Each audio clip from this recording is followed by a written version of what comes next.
Wake up with the sun in a steaming cup. Tune into the show where the vibes heat up. The Morning Mac got the flavor, got the glow. Start it right, let your energy flow. High takes rising like the morning brew. Fresh ideas and a laugh or two. From the first headline to your daily dose. This is the show where your spirit goes. Oh, it's the Morning Mac, where the time don't lag. Get your inspiration packed in a casual swag. Sip it slow, feel the rhythm hit your toes. Welcome to the place where the good vibes grow.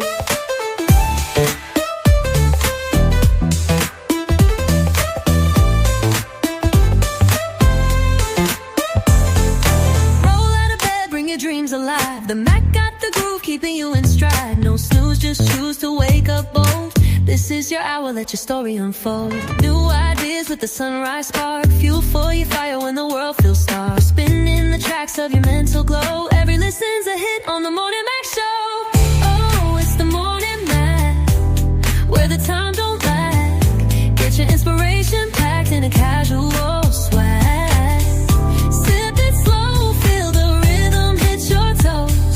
Welcome to the place where the good vibes grow.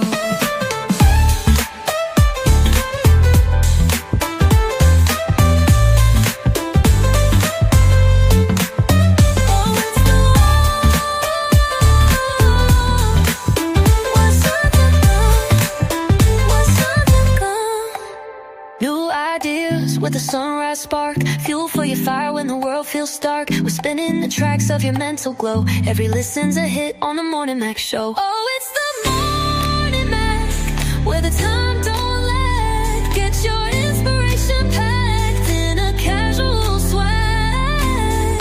Sip it slow, feel the rhythm hit your toes. Welcome to the place where the good vibes grow.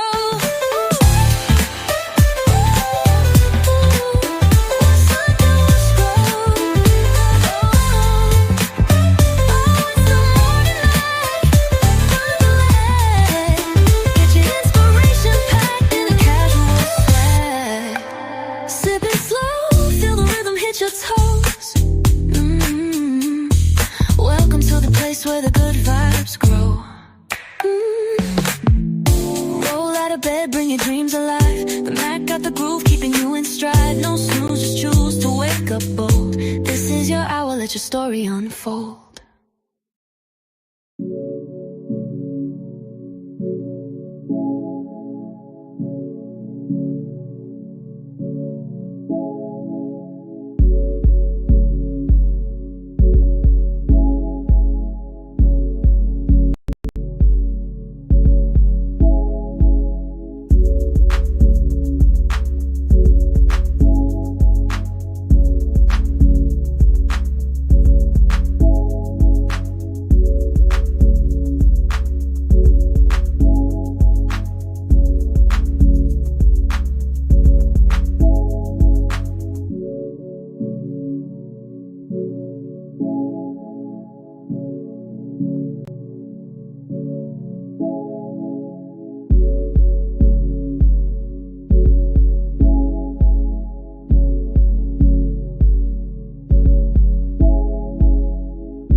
Grand Rising, everybody.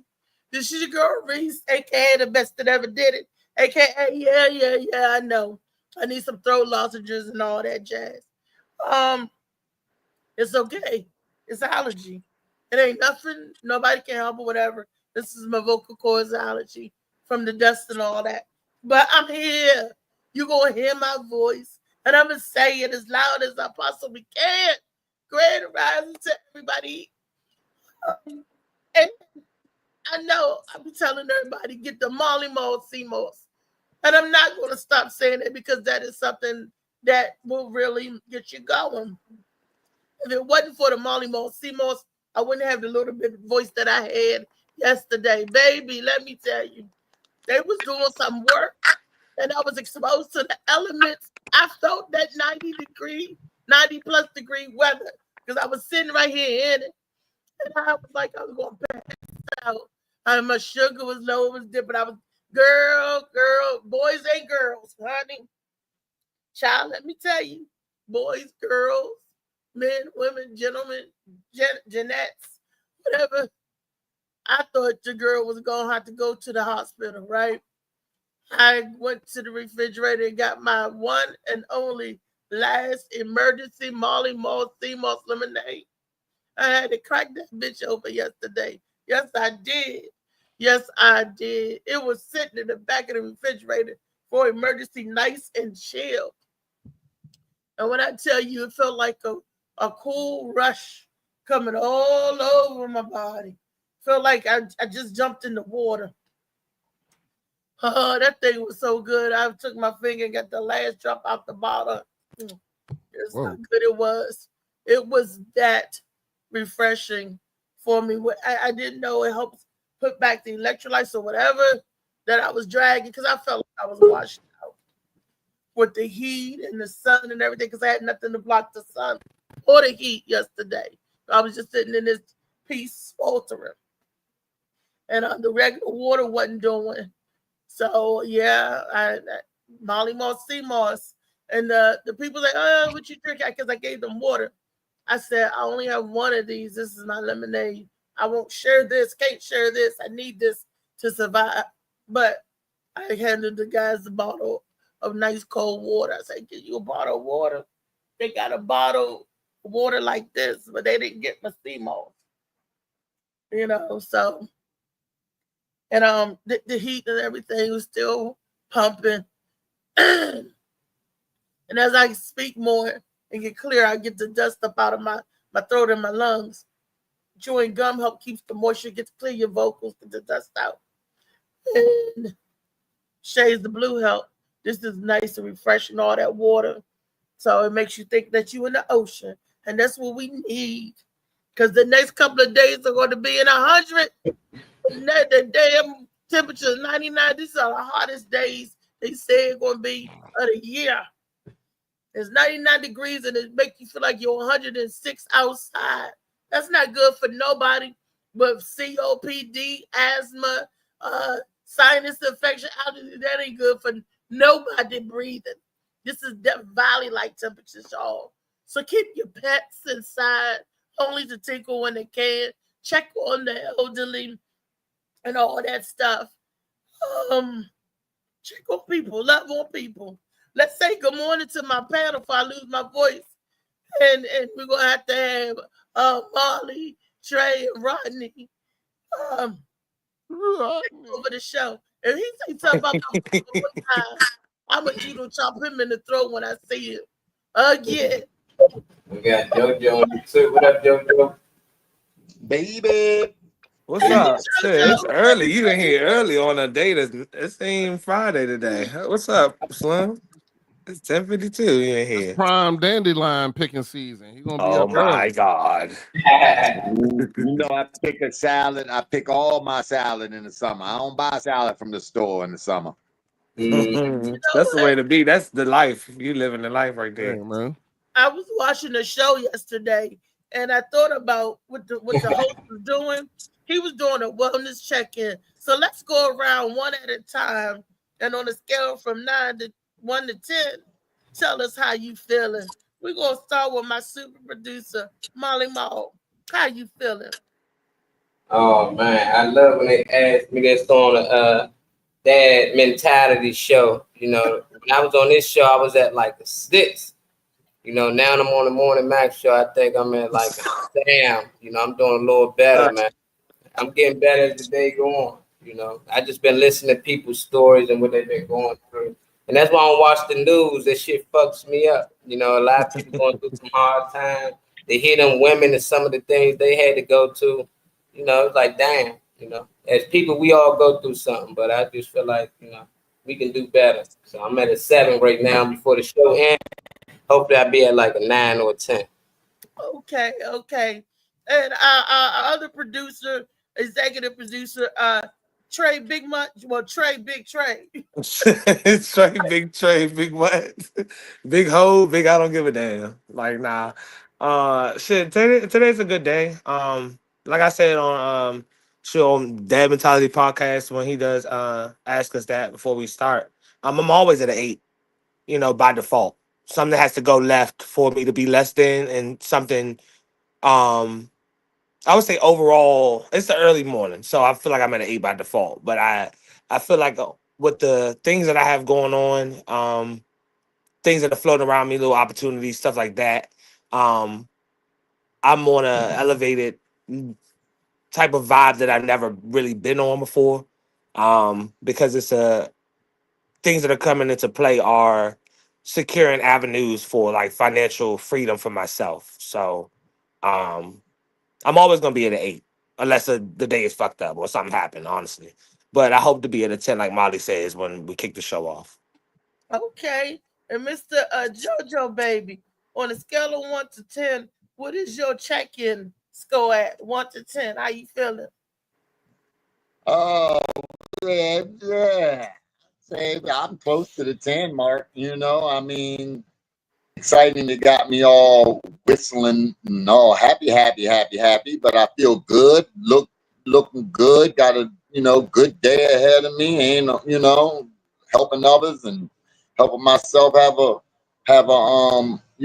day that reflects the way that you looking to live. You know what I mean? Like, just do the things that you would like to do.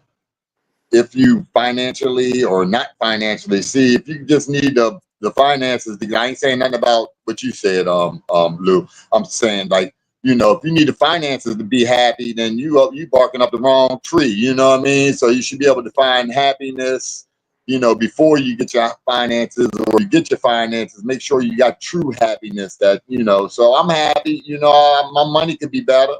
You know what I mean? But I stay happy regardless, because that ain't gonna make me happy. You know what I mean? People die every day with self-inflicted wounds with a whole bunch of money. You know what I mean? So just I feel good. I feel good today. Yeah, Okay, as you should. okay. That's what's up. That's what's up. Then we gonna go to the man of the minute, because this is where I got my wellness check-in from his podcast. That's what he said yesterday. He got a podcast. I saw the show yesterday. It was a great show.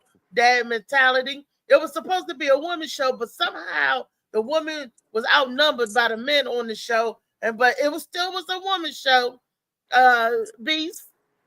Well, no, I want Rodney Glover today. I got Rodney today. Got Rodney right now. I don't know. That voice might bring out the beast again, but it's all good. Nah, life is good, man. I'm blessed and highly favored. I'm so happy that Miss Lady T and Blue Phoenix joined me yesterday, and were very open and honest, and gave great insight onto what it is to have a safe place for women. The debunking the myth of the strong Black woman, and that it is okay to be vulnerable, and also just talking about creating a safe place for your relationship. Yeah, it was definitely a great conversation. I had a great time. I got a lot of great clips coming out. One is definitely the LA Josh Preston, taking 3 days. Shouts out to him.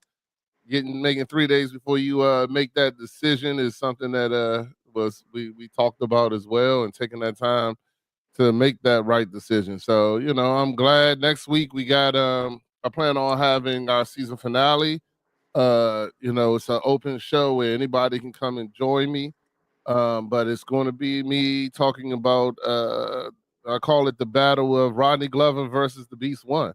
And it's me talking about my battle with over the last 2 years with the old me and who I want to become, and just talking about the transformation that it took throughout the last couple years of me transforming. And now I think it's time for me to, really kill and get rid of that Beast One personality and be 100% the the guy that I want to become, opposed to always going back to that safety mechanism of, the Beast One who's like my defense guy. You know what I'm saying? When Chout Bout attacks me, and I become a victim like Reese, then I turn into that guy. Excuse me, I'm gonna stop you right there because the Beast is trying to ease his way on out in this conversation because he already took 2 unnecessary jabs to Chout Bout, and you ain't going necessary. And Reese is transforming. I'm gonna put out there to the side to bring Reese out more. And Reese going to put a pin in it, hold it right there, stop you right there. We're gonna stop that nonsense because Reese, because you called her out by name. I was doing out there earlier, but you called Reese out by name. Reese ain't never nobody victim. Okay, she's victorious. Okay, she ain't never nobody punk. She's the punch. Okay, now I'm gonna let out there go on back to the show. But if you call me out again, I'm coming front and center and with the quickness. Yes, ma'am. Okay. All right. Yes, ma'am. Understood. It sounds better if your voice was actually there. You know what I'm saying? I figure I get you excited, then you won't be able to talk at all. So we'll work on that. But so that's what that show's going to be about, and talking about that. And don't get me wrong, the Beast One is still a part of Rodney Glover, but I really want to kill that personality and be 100% of who I'm trying to be, which is a better person, speak positivity to everybody's life who's around me, and really help mentor and talk people. A long time ago, I've mentioned it on other shows, I've mentioned on my show, and I really think a long time ago I felt that God has always pushed me to become a youth pastor. This is something that I've fought against for many, many years. I still don't feel that I'm ready, but I do feel that in order for me to get there, I have to kill that personality. I have to get rid of him and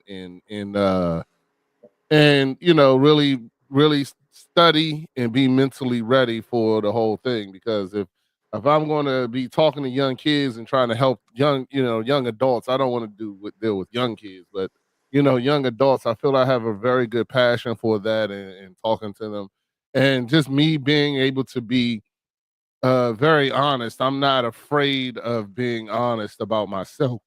Dang, I almost lost my voice like Reese. I'm not afraid to be honest about myself, and it's just something that in order for you to really get to the youth, you're going to have to be able to be vulnerable and expose everything about yourself, because you can't sit there and pretend to be one thing, especially when you're talking to these young kids, because they're not going to fall for that shit.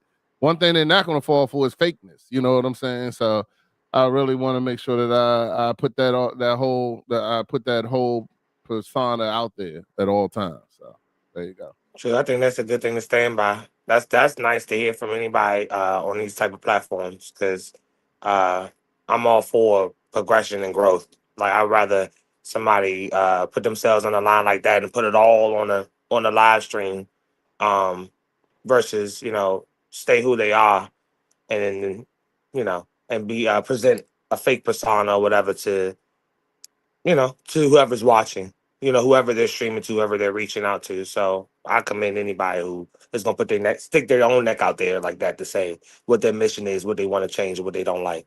So I'm all for that. That's what's up. Absolutely. That don't mean I'm not going to come in here and shoot a shot at, funny. I was just wondering, because my question actually was going to be whether you're going to sacrifice your 1,000, comments in this whole transformation of if somebody doesn't get the joke, then I don't need to be playing with them. You know what I'm saying? I mean, it's that simple.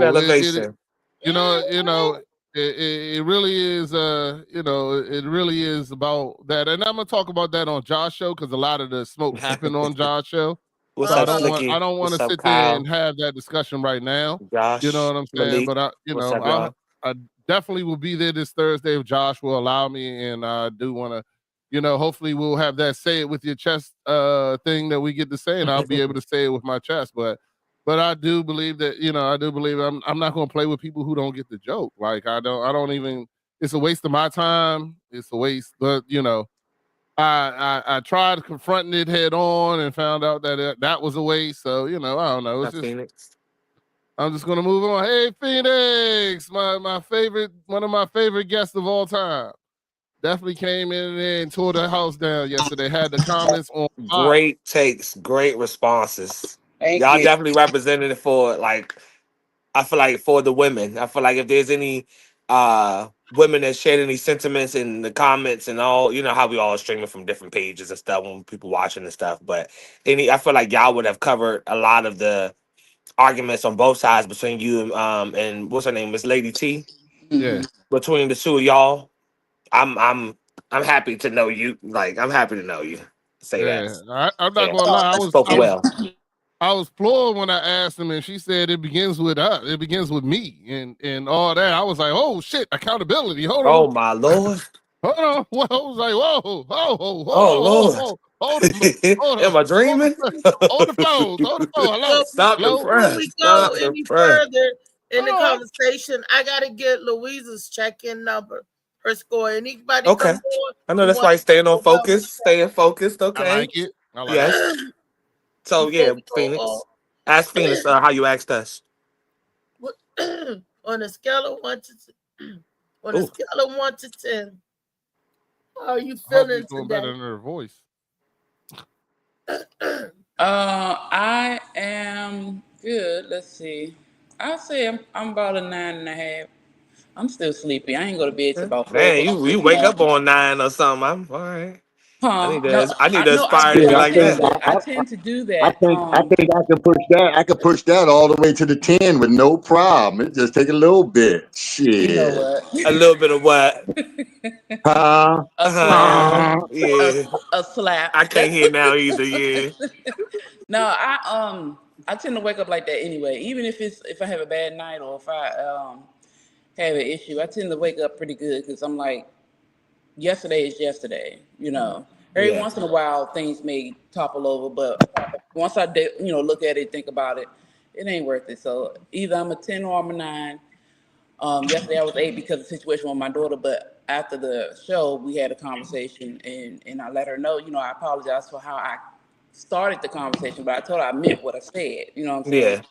Yeah. And we got everything situated, walked to the store, came home, ate, and all that good stuff. So yeah, I'm about 9.5. Once I'm about to let Trey eat some tea and probably eat some food, I'll be good. You know what though? Go ahead, JoJo. I think thank you. I think that when that regular stuff happens like that should keep your numbers high. When you know how to come to a solution and solve the issue and do even when it's uncomfortable. Y'all go out there, take a walk and do what you gotta do. Even if you walk and don't talk, you know what I'm saying? You kind of go out and you can kind of get telegraphic talking sometimes, you know what I mean? Without even saying anything, you guys kind of pick the vibe up. So problem solving, I think, is it should never pull your zone down for the day, because that's regular shit. You know what I mean? Like, that's regular shit. Mm-hmm. I was watching a guy last night or this morning where he kind of gave me a perspective. He's like, people need to realize that you are winning 100% of your bad days. If you're still alive and you're there the next day, then you've won. And so right now, so as long as you're alive, you perfect. Yeah. So what is that guy? A bad day is only a moment. A bad moment is only a moment. A bad hour. You still win 100% of your bad days as long as you're alive. Mm-hmm. So, I was just getting ready to say that. That's what I tell my children. A moment is a moment. Don't stay there. Don't allow it to be there, because again, like you said, it's just that moment. If you allow it to be a bad day, that's your fault. It's your fault, because it happened at that time. Yeah, you may not feel a certain way, but it is your choice. It's your right to flip it. I tell them all the time, my kids, sometimes they never have any academic issues. Never. The issue is usually their behavior, and the behavior is usually because they speak up or they defend themselves against other kids. And my kids are always the tallest, the thickest, and they're quiet until somebody messes with them. Then they become the loudest, and then it's an issue. So I tell them that you can always turn your day around. You can always fix that time because it's just a moment. Don't allow a moment in time or a glitch to determine the rest of your day or the rest of your week, you know. So I talk to my kids all the time because it's important. My parents, my mother used to talk to us, you know, in certain ways, and I appreciate even my stepdad, even my biological father, the things that they did not teach me because they did not know, Life is good, Kyle. That part. and the things that they did teach me in different ways where I had to learn from what they were trying to teach because they did not know how to communicate it. I appreciate my parents. I didn't have a princess upgrading, please. What was princess? I wasn't a damn princess. I was a damn knight in the house. You know what I'm saying? So I didn't What's up, have that. Samali? But looking back and understanding, like we were talking last night, taking the expectation off my parents because they didn't know better. When I Never took the sugarcoat your words. expectation Somebody off got of say them that. and learned that they were doing what they understood or the best they can do at that time, and looking at the lessons that they showed. My father taught me how to work. He was not playing that game. I had to pay rent since I was 15. Sure, I He personally, but taught I me would have how to work. appreciated that. He taught me how to pay bills. Though he didn't show me, I knew bills had to be paid because he's like, hey, we got to pay this mortgage, got to pay this rent, got to pay that, you know, wherever we were living. He taught me that. My mother taught me how to, again, though she was having her own issues, she taught me how to deal with men. She taught me how to make sure that they were respected, taught me to make sure that you know, make sure they want to eat. She ain't play that sex stuff. When he wanted to go, hey, fuck y'all kids, fuck them kids. She's the original fuck them kids. You know what I'm saying? She was like, look, we going downstairs in our room. Don't come down here. You know what I'm saying? So though she was dealing with her own things, she tried to make sure that my dad was okay. And though he wasn't taught about certain things with women, he made sure that in his own way, my mother was taken care of, you know, and that we were taken care of. And those things I learned. So I teach those things to my children. I also teach them mental and emotional stability. I make sure that is one thing that they have. I make sure that no I love matter that. what, you can go off, because I go off too. I'm not perfect because I'm still human. I'm still dealing with Little Weezy. If I It can was a lot of say, stuff. I'm sorry, what you say? finish first. Oh, there's a lot of things that Little Weezy went through that adult Weezy still have to deal with because I didn't have that time to deal with it. Because I was a mom at 18, but before that I was taking care of my siblings and my mother and my stepfather. I got married at 20 with a 2-year-old. My ex-husband is a mama's boy. We talked about it last night. Therefore, I married him and his mama. Yeah. And had to deal with that, and we dealt with that for 18 years. And we known each other for What's up, 25 Kenny? years and still every once in a while dealing with stuff. So it's like these things, regardless of the fact that we go through them, they can help shape you or they can break you. And I refuse to be broken. My dad used to say, I don't break, I bend. I'm very flexible, okay? And I refuse to allow anything, even if it just happened 5 minutes ago, to determine how I'm going to make my day. I think the most powerful thing that, well, not the most powerful thing, because y'all had, that show was jam packed. I actually need to watch it back over again, but that show was jam packed from takes from both of y'all, you and Lady T. Y'all said a lot of things that I definitely would have spoke to or was thinking in my head. But one of the most powerful things that you said was the willingness to apologize and not say that you're necessarily wrong for your message, but say that you, even if you, like you said, your kids didn't see nothing, they probably didn't think about it twice. They probably went about to play their video games and get on their phone or whatever. And you thought about it yourself and still wanted to let them know that even though you're the person that's in position of power, you had the willingness to say, I don't really think I did that. Right. I meant what I said. So we're going to stick on the fact that I still meant to say what I said. But I apologize for the delivery. That to me is powerful enough. Like I can appreciate not only some of your sentiments, but your timeline. To already have some training to look after those under you, to even have things put in place like paying rent. Personally, I would have loved to have paid, maybe pay $200, $300 or whatever a month. That's fine because I have to do that anyway. Would have loved some of those little initiatives that you had. So I just want to say that. But Of course, it yeah. sucked during that time because I was Oh on, yeah, I mean, you don't you want know, to do that, but but it taught you, it teaches you. And my parents didn't teach me the apology. I had to learn. My parents didn't teach me certain things that I was not taught, but I knew from watching that I didn't want to go that route. Right. I knew that when I had children, that they will know that their feelings and their opinions are valid. I still have the final say when it comes to certain things, but how you feel, I respect and I appreciate. Yeah, that matters You to are me. still a person. And a big thing for that, I try to go back when I was sick. Well, I have a 22, 17, 15, 12, and 9-year-old. How did I feel at that age? What was I going through at that age? And it's a lot different now because of the internet. Yeah. These punk ass people on the internet make you feel like crap, and that's all they is, punk. They're keyboard thugs. You know what I'm saying? I'm one of them people. I will walk up on you. I ain't got no car right now. I will definitely find out where you are, and I know how to get there. Right. But they're not like that, and the kids now are more sensitive because they were allowed to be. We weren't allowed to be sensitive. We had to deal with it. We gave our children that space to be like, oh my God, this hurts. And we let them talk. So you have to strengthen them in different ways without breaking them down. And it's important to me that they know that I'm listening. It's important to me that they know that I've been there. I didn't get the 40 or 41 without going to 17. Right. I didn't get there without being 22. My 22 was different because I had more responsibilities.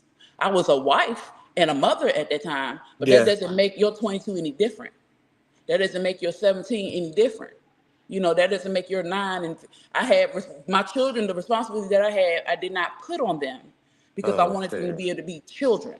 Well, but sign me up, mama. They do have responsibilities, you know. Right. And that's the difference. Well, yeah, it's important to apologize. I learned that because I started becoming apologetic because I wanted to keep the peace.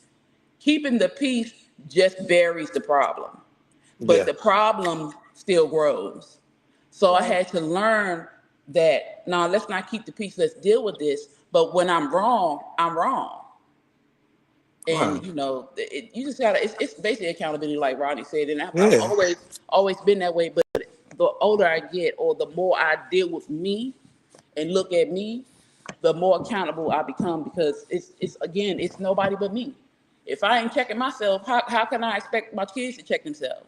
If I'm in a relationship with somebody and I say I love them and I don't check myself, how can I say I love you? Because then I'm going to think I'm always right and you always wrong. There is no right and wrong.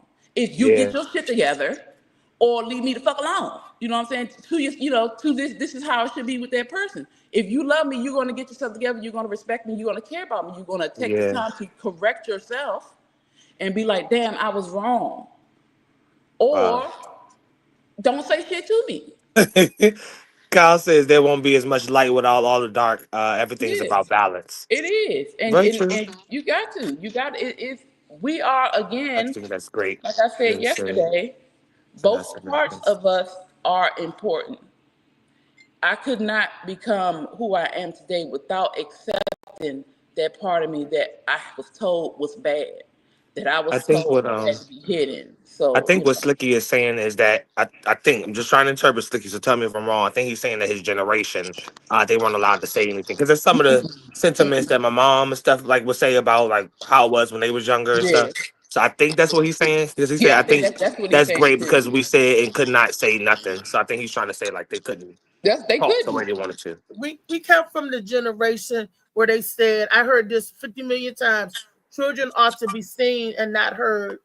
We couldn't have voiced our opinion. Like, I'll give you a for instance, like we couldn't have voiced our opinion and say what we wanted for dinner. You ate what was put in front of you.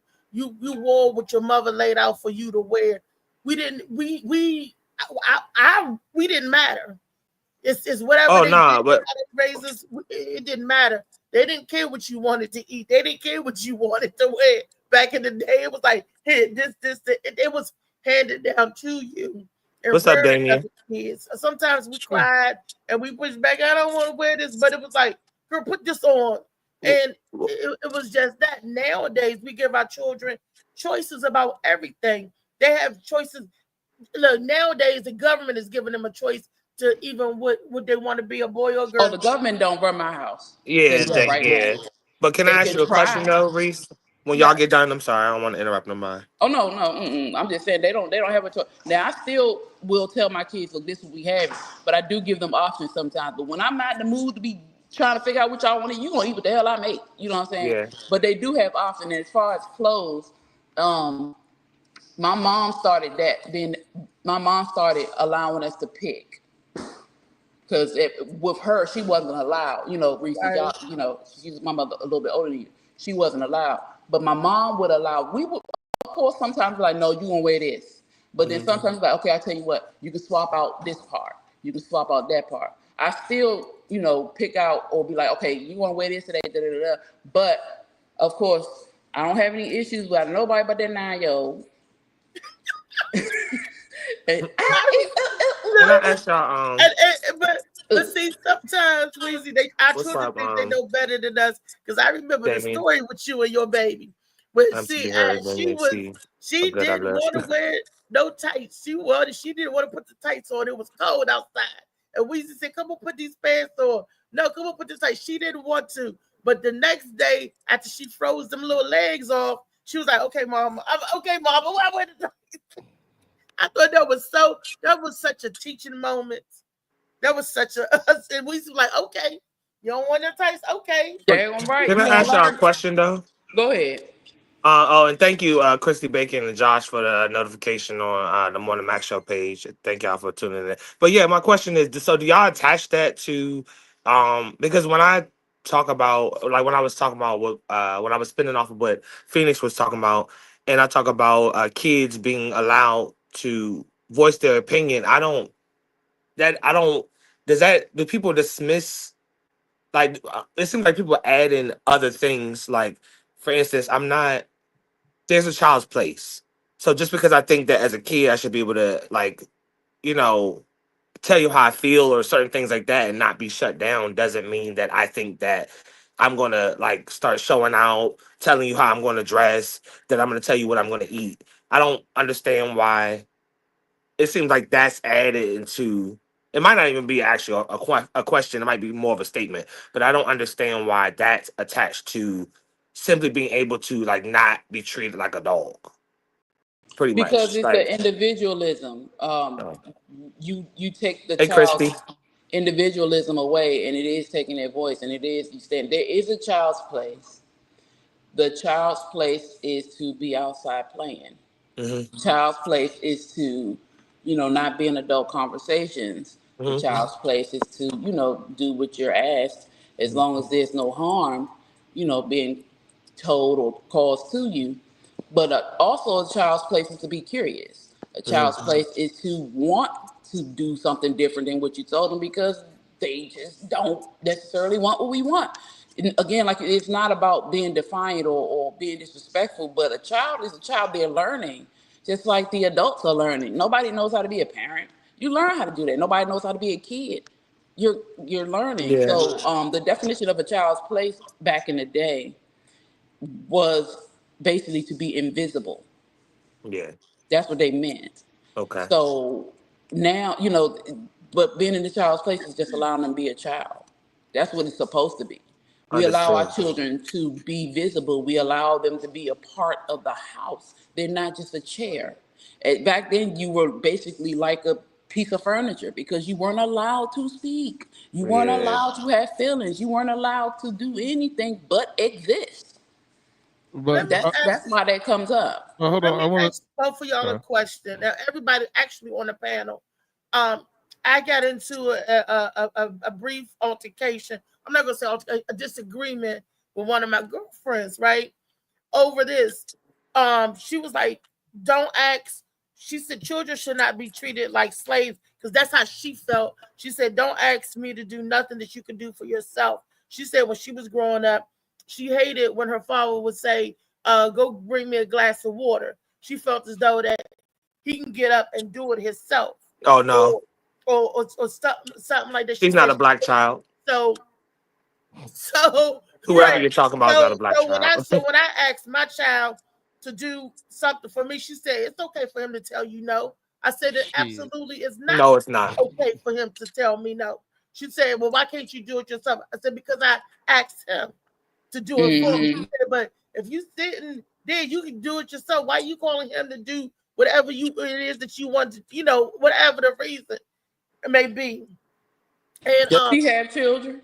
no. There you And go. and Is she African American? Yeah. And she was like, she said, I hate it when Oh, my that's father surprising. would call me and to I ask know, right? to do stuff like that. She hated that. Jonathan. And we got into an argument. You over my asshole. son. See, asshole energy. Because I Come here. feel Now you so- calling him. Now you calling him down. You in my house, you should do what I ask you. And to this day, me and my son have problems because after that statement in his mind, she talked him up. That's his godmother. Look at this asshole right here. And say that he has Hold the on, right come to here. say no. Come in the Well, you don't camera. have to do it. Come in the Do it camera. for Say hi to yourself. everybody. So then Hi, Jonathan. Now, aren't you when I glad said, to get your "Carrie, dad you such water? a nut," he was gonna be like, why didn't you get it yourself? Right there. You're muted, B. If Right. I was coming up, my grandparents raised You're me. muted, My B. chest would not be in existence because I would have been punched so hard in the chest or knocked so far across the room. But she was like, I'm not a slave, I'm a child. She hated changing the remote control. You know how to keep I grew up changing the remote control. I'd be in the back room, granddaddy called me, Reezy, come change the channel. Because he'd be over there on the relaxed or whatever. And guess what I got up and did? I got up and changed the channel because I understood that my grandfather got Well, he would have changed your every day channel. at 4 o'clock to go to work to provide so we could even have the TV. I understood that he did a lot of stuff that he didn't want to do during the day and at night, whatever. But he did it to take care of his family. So when he called me to do something, I was like, yes, sir, front and center. I remember only one time when I talked back to my grandfather, I came home from work and he had cooked in the kitchen and he told me to clean up the kitchen. And I said, I didn't dirty it up. He said, what? I said, I'm going in there right now, granddaddy. That's what I said. I caught myself. Oh, that's what I thought you said. I was like, oh, what did I just say? Yeah, no. And, I'm glad he didn't hear everything I said. I was like, I'm going in there right now. He said, oh, okay. He said, because I thought you said. He just, never mind. Oh, you could have gave me some ice. You give me some ice. water. And when he say get your own damn ice, then you're gonna have to cut the camera and mic off because you. No, it Yeah, won't. so. It won't. But nah, that was my point of what you were saying, Reese. That was you helped seal up my point because just because we're not treating our kids like dolls or furniture, like Phoenix said, doesn't mean that I think or anyone else think, just open conversation. But I don't know why people attach kids being defiant to being human. So that's like you said, like if your granddaddy asked you to go get something, my aunt said, walk your ass to the mailbox or something. Then even at this age, I'm in her house. I live in her house. I'm gonna do, for the most part. I'm at the age now where I can say, nah, I ain't feeling that.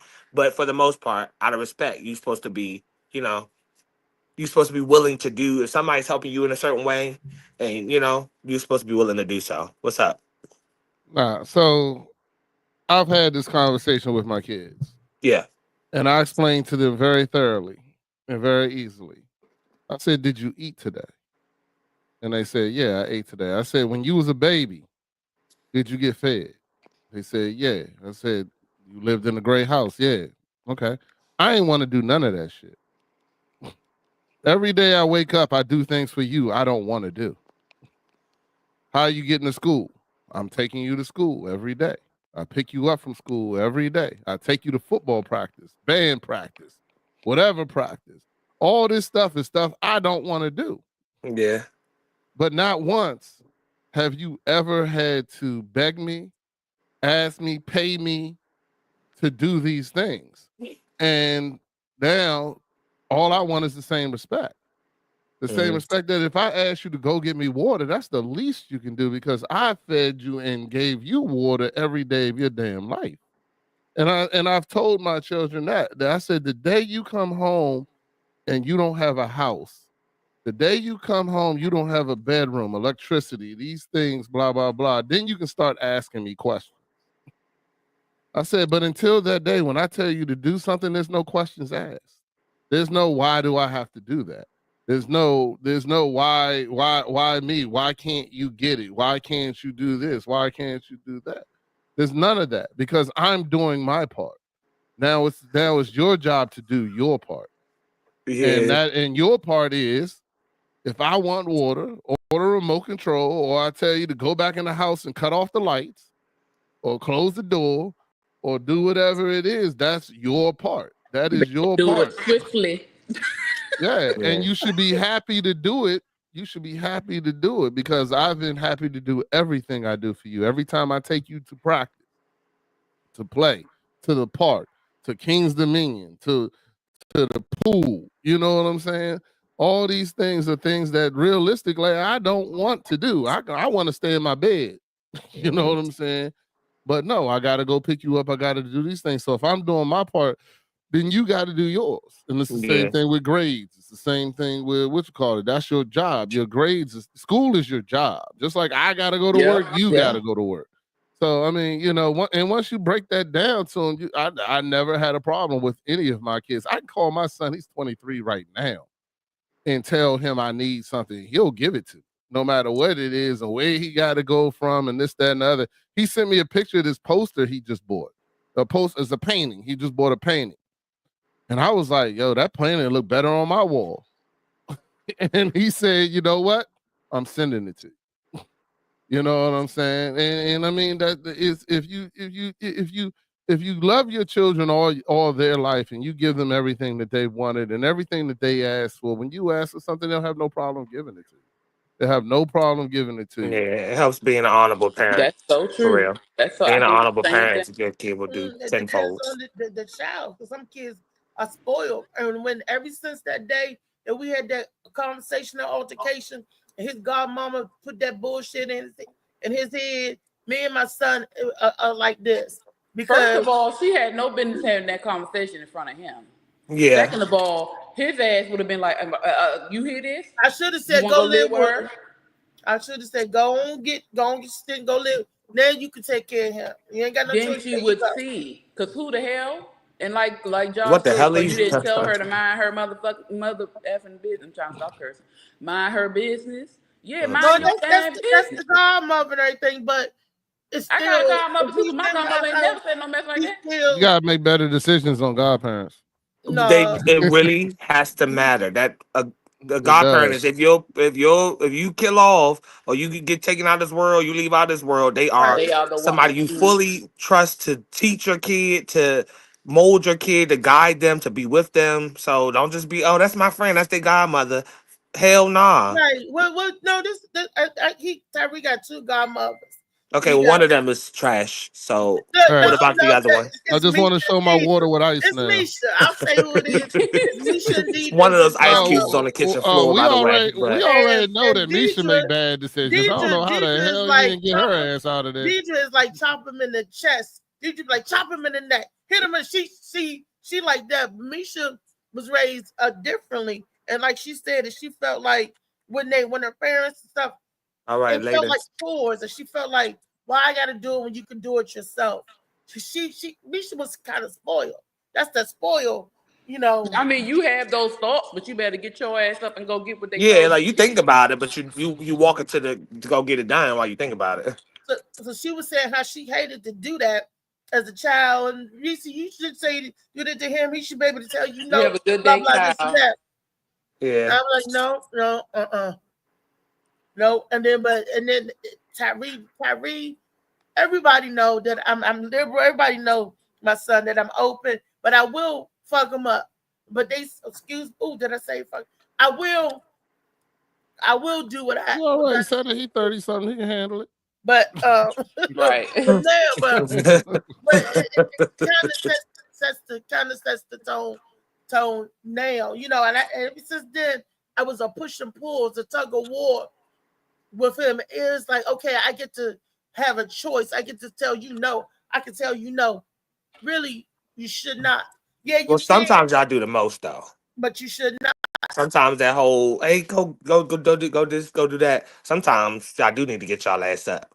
Sometimes y'all do. But what child gonna tell his parent, bitch, get your ass up and go and get No, your didn't have to homeboy. say bitch you get your ass up, but they can simply say no and tell you and respond why.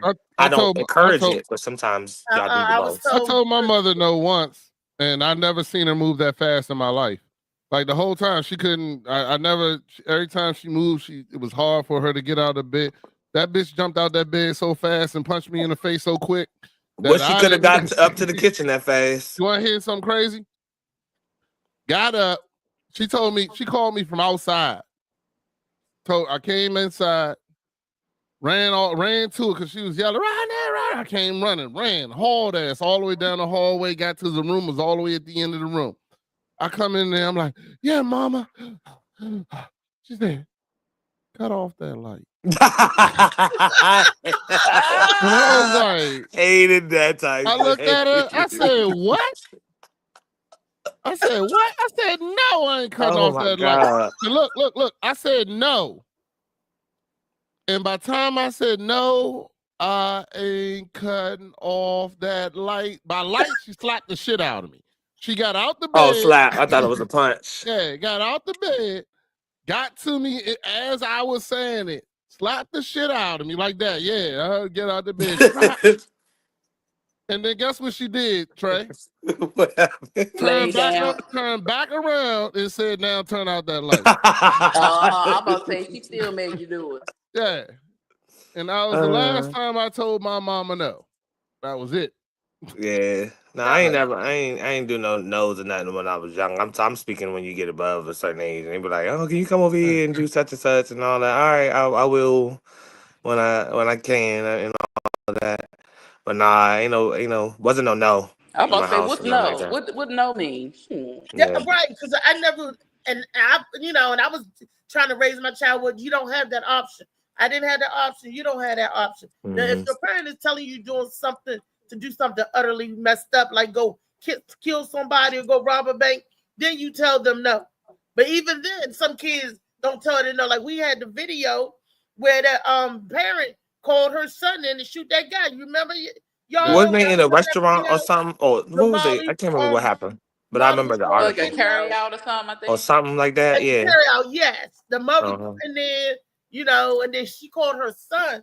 That son should have been should have thought about it, but he did not. He did exactly what his mama told him to do. But those situations are usually done because the mother has manipulation or has manipulated this child so much that they cannot think for themselves. They only do what she said because it's a different type of fear. It's not a healthy fear because a child should have a healthy fear of you or healthy respect of you.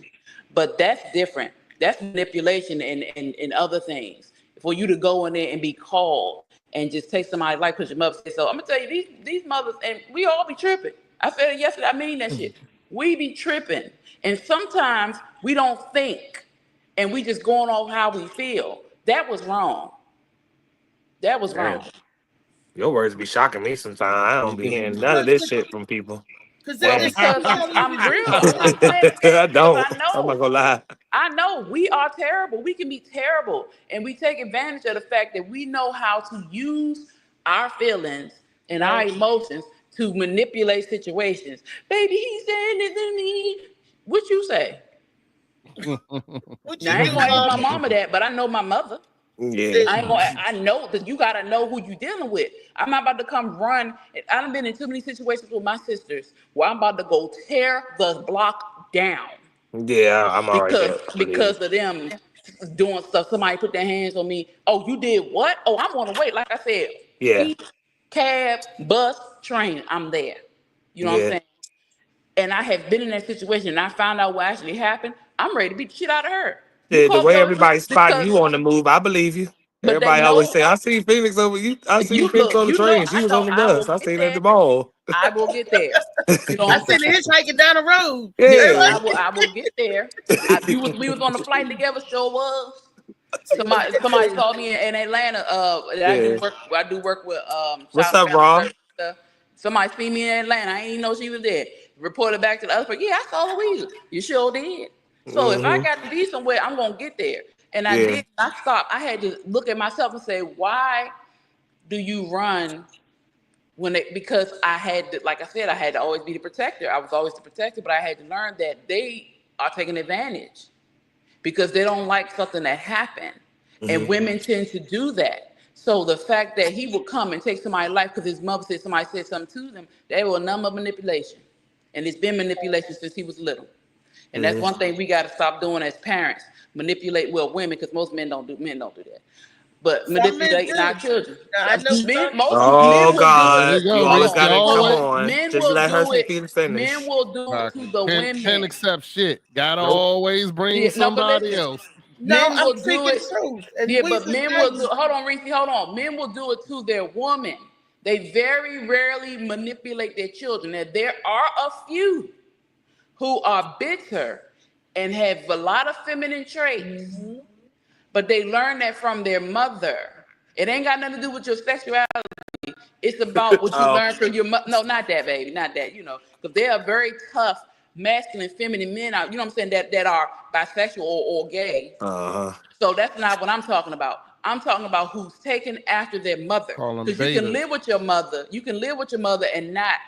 You gonna have some of her traits, but you still gonna be, a boy, or Right. act like you're gonna have them toughness. There are some boys who take a lot after their mother, and their mother was not an accountable being. She was not responsible. She went solely on her emotions. I've seen a lot of boys like that, and girls who are raised by mothers like that become the independent women who don't need men. Boys who are raised like that become Like you said, that's how you aggressive. stay in trouble, fighting for family. It become aggressive, cannot listen, don't respect women nor men. They don't respect authority. Those are the boys. Those are the wounded masculine. Those are the toxic masculine men that women talk about, but it's not toxic. It's not toxic for real. They are operating in feminine energy. Toxic All right, feminine let me energy. ask you this, because this was the situation when I said I seen how the men manipulated. Okay, my cousin took blood and threw it all on her mama's church clothes because the father told him to. Now they Took would blood. whatever the father told You him said to took do, blood. took blood. I Okay, don't know. so got the blood from where? I don't know. I'm telling you, this is the story Okay, that so she she just got ruined. blood. All right. The girl ruined the mama church clothes, put blood on it because the father said, dude, they would do whatever their father say, even going against the harm of the mother, because he didn't like the mama going. I got to you, David. Hold on. trying to control. Now, what about those? And they try to poison the children against the mother. Isn't that manipulation? Those cases are very few. I say that because usually it's the woman. I dealt with that. That's why I say it's very few. I'm telling you, I have experienced some shit. Okay. And I try not to bring up those things with my ex-husband because that's in the past, but he did the same thing. He would, when we first was getting ready to go through separation, when I said I wanted to separate, I didn't want divorce at first. I just wanted to have space for us to deal with things, for us to go to therapy, for us to do certain things. But his initial thing was telling my children that I had another man. That's why they're gonna have a new daddy. There are things, but all men don't do that. That is more of a Right. woman I thing. didn't say all men. No, I I'm never just said saying all that's men. a very, I said people very, are people. but it's very rare. It's not. I'll say 5% out of 100. So that's 95% of men don't do that, but 80% out of 100 of women will. So this is what I'm saying. It's a very rare case. I had a rare situation because this man is a complete mama's boy. And he has more feminine attributes, though he's a man, than most men. You know what I'm saying? He had his father in his life, but he really didn't have him in his life. So he didn't have certain things. So his mother's complete emotional driven, and that woman makes me want to choke her ass sometimes. Excuse me. So the men that's mama boys tend to have that energy because they mama boys. But that's not no more than 10% of men. And most of those men will grow up because some man in their life will correct them. But those maybe 5 to 7% that did not get that correction is From the the problem. blood But of the that lamb. other 90 to 93% of men are not like that. They're not like that. They're not trying to manipulate the children because they just trying to take care of them. It's usually the women David. that do that. That's usually the case, so we can't say that. Those are very rare cases. But those are very rare cases. Hey, David. What's up? What's up? I never said all or any. I said some. I said SOME. I know, but we And can't. then the men on the panel was like, oh, Oh, here she But goes. because All it's right, not, so that's not hold on, us. Phoenix. There are Let some me. people I'll out there clarify like that. Can I clarify it? Yes. You gonna let me talk? So I'll clarify. The reason I said is because it's what you did was deflect. Instead of addressing what she said that women do that, you wanted to quickly deflect and say, well, there's a lot of men who do it too. And I that's said that's so. why I wait a second until I'm finished Okay, talking. Right, that's the problem. God damn. So once again, because you're doing that, now you're taking away from what she said. Because what she said is most women do that. So let's stay and actually address and discuss that before. Now, nobody's disagreeing to say that there are men who do that, because of course there are.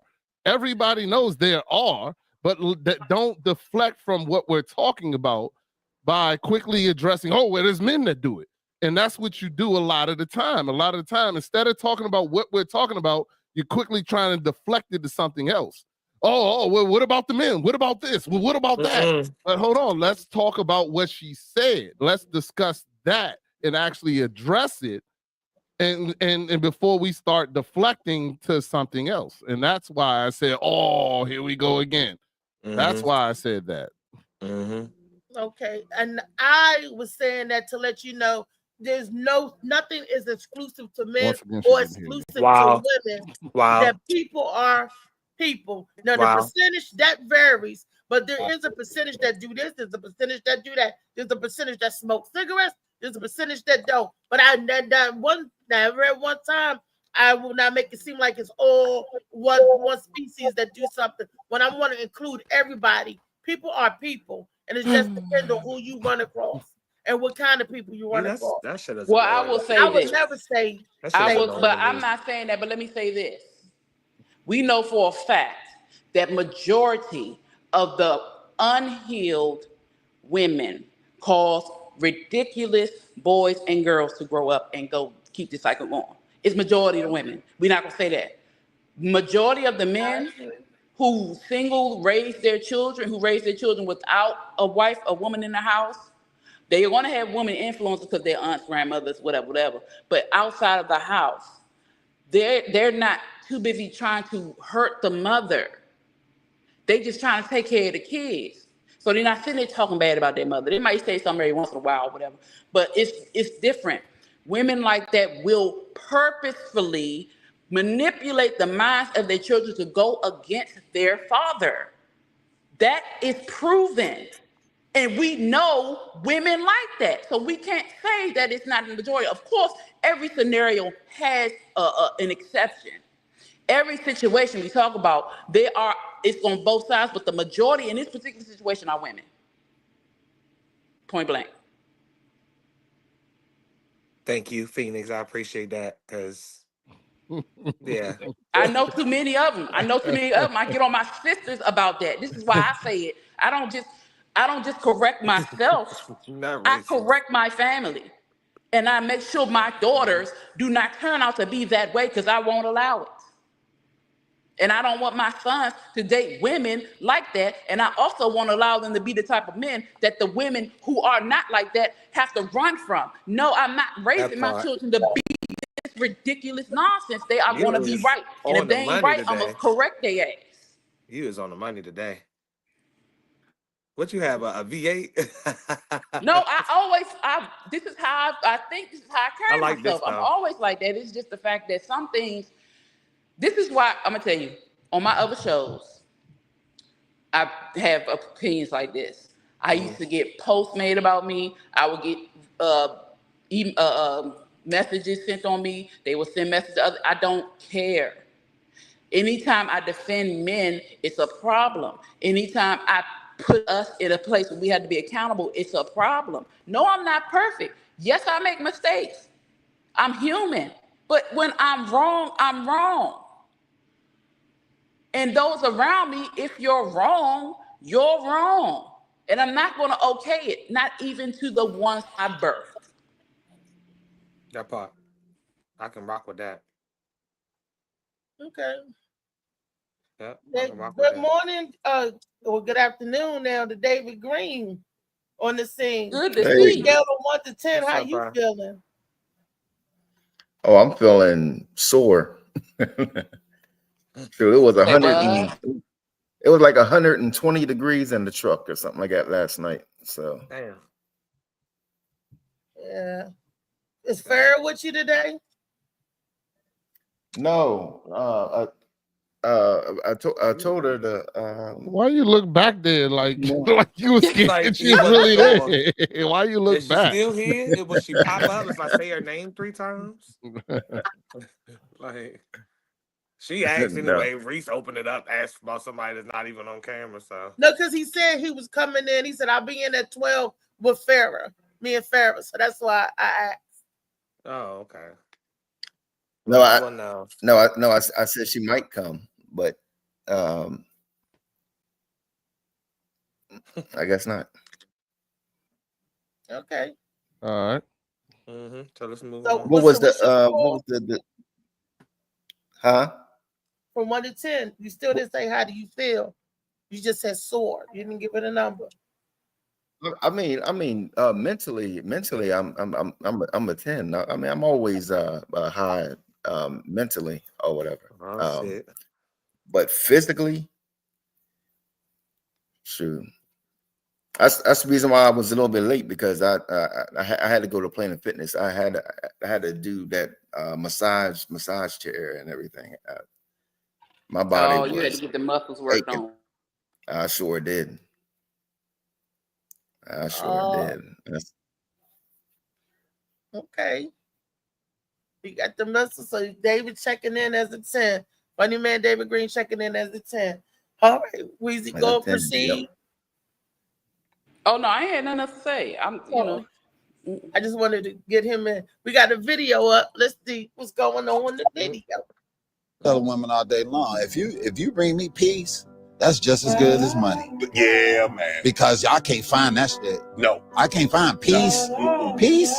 Like you give me that, man, we good. Just be cool, man, and just, understand the situation, read the room, and we good. The more open-minded you are, the better we are. You know what I mean? And I play my position, you play your position, and man, we good. I tell women all day long, if you bring me peace, that's just as good as money. Yeah, man. Because y'all can't find that shit. No. I can't find peace. No. Peace? Like you give me that, man, we good. Just be cool, man, and just, understand the situation, read the room, and we good. The more open-minded you are, the better we are. You know what I mean? And I play my position, you play your position, and man, we good. I tell. That's a good video. I do believe in that you should have peace in your house or peace even on your job or wherever you go. The peace comes with you. You should have that inner sanctum peace first.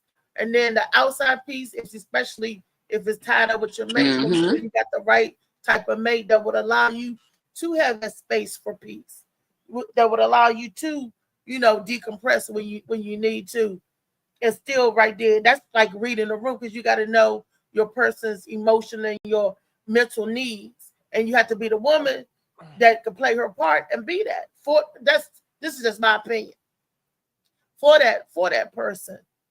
And like I said, I learned as I went along. I never had the conversation with my mother or my grandmother. They would never tell me what I know now. I don't think they knew how to, or they was equipped to, or they just was feeling uncomfortable to talk about certain things. But the things that I would tell my niece, nephew, and my grandchildren and so forth, and my daughters, if I have them, is totally informing them of what was lacking when I was coming up. I would totally speak honestly and candidly and openly so they could understand it. It's like they throw you out there in the world and you have to figure your way with some things. And, that's when I was growing up. So yeah, I know totally about the peace and understanding and being that for that person or your significant other. And sometimes that is as simple as not talking. That's as simple as just closing your mouth. That's it. I mean, Anybody peace else? is definitely needed. Peace is definitely needed in a relationship. You know what I mean? Because I mean, just like the um, just like Cole said, you know what I mean? Like, I would take peace over money or whatever like that. No, you know what I mean? Like, especially, you know what I mean, a long day of work or just being out just in general, you know what I mean, different problem situations, stuff like that. No, and you know what I mean, you're not right fully mentally and stuff like that. You know what I mean? You don't need to come home and hear a bunch of nagging and stuff and all, sometimes over nothing, just because I mean, I don't know. I mean, some women just like to nag. I mean, and like I said, you know, I mean, you don't need, you know, to deal with whatever you're already dealing with, and dealing with the nagging and stuff like that. No, that's just too much. Mhm. I was waiting for Reese to interrupt. Some men nag too. That's what I was waiting for. I damn sure was though. I ain't gonna lie, I damn sure was. Molly, what you got to say, Molly, Okay. about the video? She's showing peace. Peace and love and prosperity. I was just waiting. What up, AQ?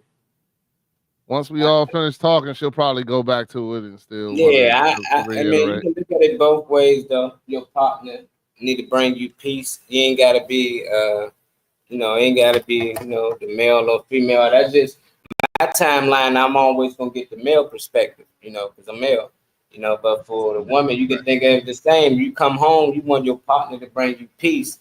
You don't want to be stressing, arguing about certain shit that don't make sense.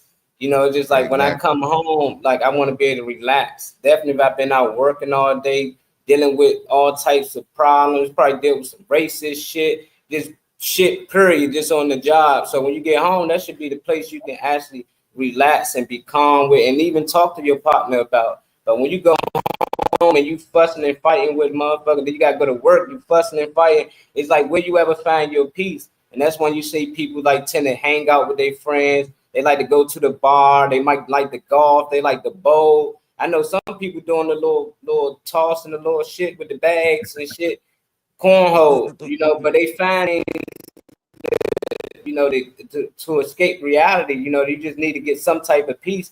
And if you can't get it from your woman, you're gonna find it elsewhere. Or if you can't get it from your man, you're gonna find it elsewhere. So I think that's very important. You know, you got to bring peace to your partner if y'all together, and make sure, you know, they can always come to you and be relaxed.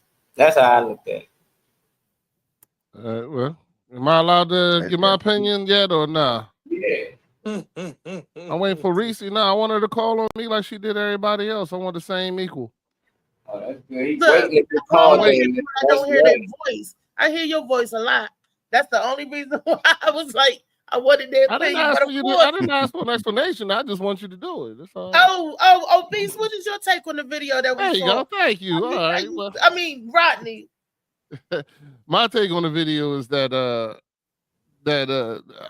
I don't agree with him in a simple aspect that peace begins with yourself. If you don't have peace within yourself, it don't matter who you have in your life. They're not going. No one can bring you peace. Now they can make a space for you to have peace and be peaceful, but no one can bring you peace. It starts with you. And just like people say, "Oh, I want to feel love." No one can make you feel loved. You have to feel love. And the same thing for me in this statement of, bringing peace. Peace is done by, you starting with yourself. And then the thing about it is, if you find peace in yourself, then no one can take that away from you. Then you're not going to be with a person in a relationship that doesn't bring you that same peace. Because once a person's truly found that, they don't allow, it's that just like we talked about yesterday, it's like finding your safe place. You don't allow people to come mess up your safe place. You don't allow your relationship to come in there and mess up the safe place that you've already established, accomplished, and things like that. And a lot of women don't realize, or I can only talk about women because I don't date men, just so it doesn't get interrupted. But a lot of women, or I'm not, you know, a lot of women don't realize that that a man who really knows himself is not going to deal with you if you're bringing that chaos. You know what I'm saying? He's not. He's going to get you out of his space. He's going to get you out of his space. He's not going to be in a relationship and give that energy, give that love and energy and protection to a person that all they do is destroy his peace. You know, so that's what I'm saying. But peace begins with yourself. You can't, no one can give you peace. No one can make you feel love. You have to have all of that stuff in yourself, in my opinion. Yeah, but you say nobody can give you peace, but people can give you people can give you war and drama and different things like that. That's what I'm saying. You would take yourself away from that. That's the thing about it. If you're truly in peace, you're going to take yourself away from. Like, somebody can try. They can try. You know what I'm saying? Just like a person can come on here and try to upset my day. But if I'm truly where I am, there's nothing they can do to truly upset my day, because I'm me. I create my own peace. I create my own love. I create my own this and that. And then when you do those things, then the right people will come into your atmosphere.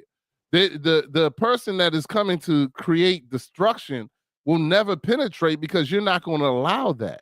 You know what I'm saying? You're going to protect just like we say, boundaries and things like that. You're going to protect that.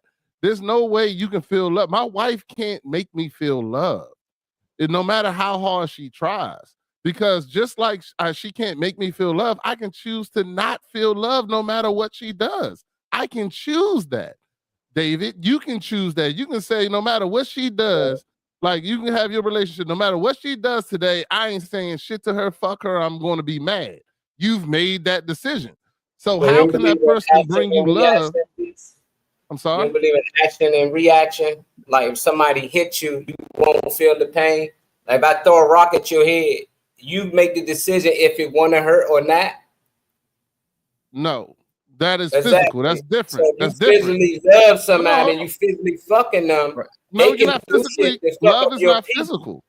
Love is not physical. No, it's an action. I'm saying it's an action. But I get what you're saying. People make this shit up like you can just ignore everything that go bad in your life. When you've been in multiple relationships, you done dealt with people that early on it was good.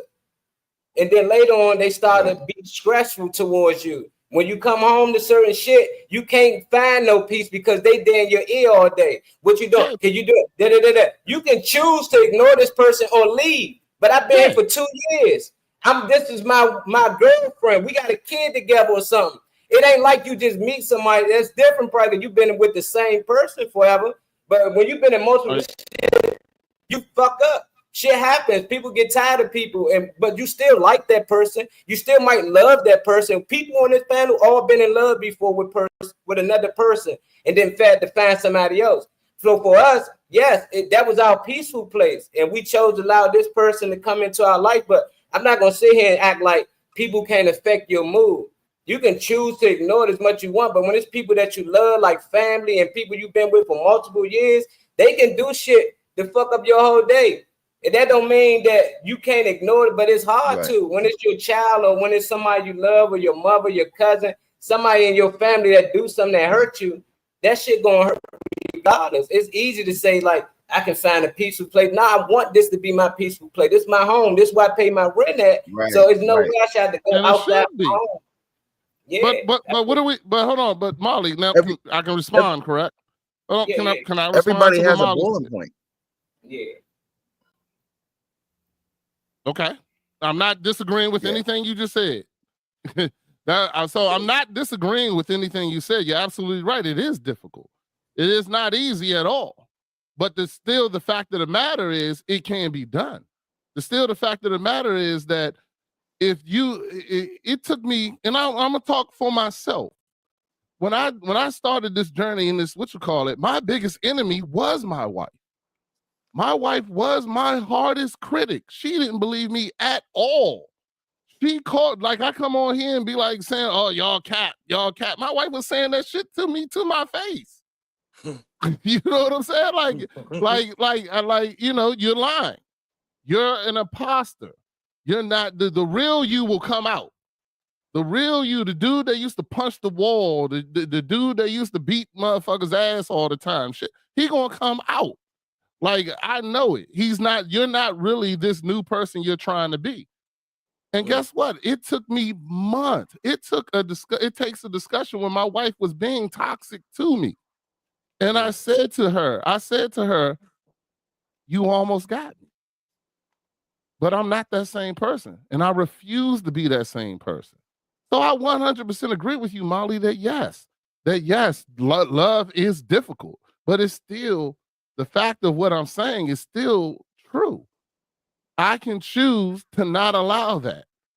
And then after that, if I don't make a change, then I'm choosing to stay in that toxicity. And that's still my decision. You know what I'm saying? I'm not saying that, and I chose to stay. And eventually my wife stopped trying me. She eventually stopped. She said it on the podcast, what, 3 weeks ago, maybe 4 weeks ago, where she said, my wife said, I had to then go to the altar and give it up because I realized that my husband is not the same nigga. But it took me a damn near a year to convince her of that shit. You know what I'm saying? Damn near a year of me not responding to the toxicity, me not allowing her to have that power to make me do the things that I used to do.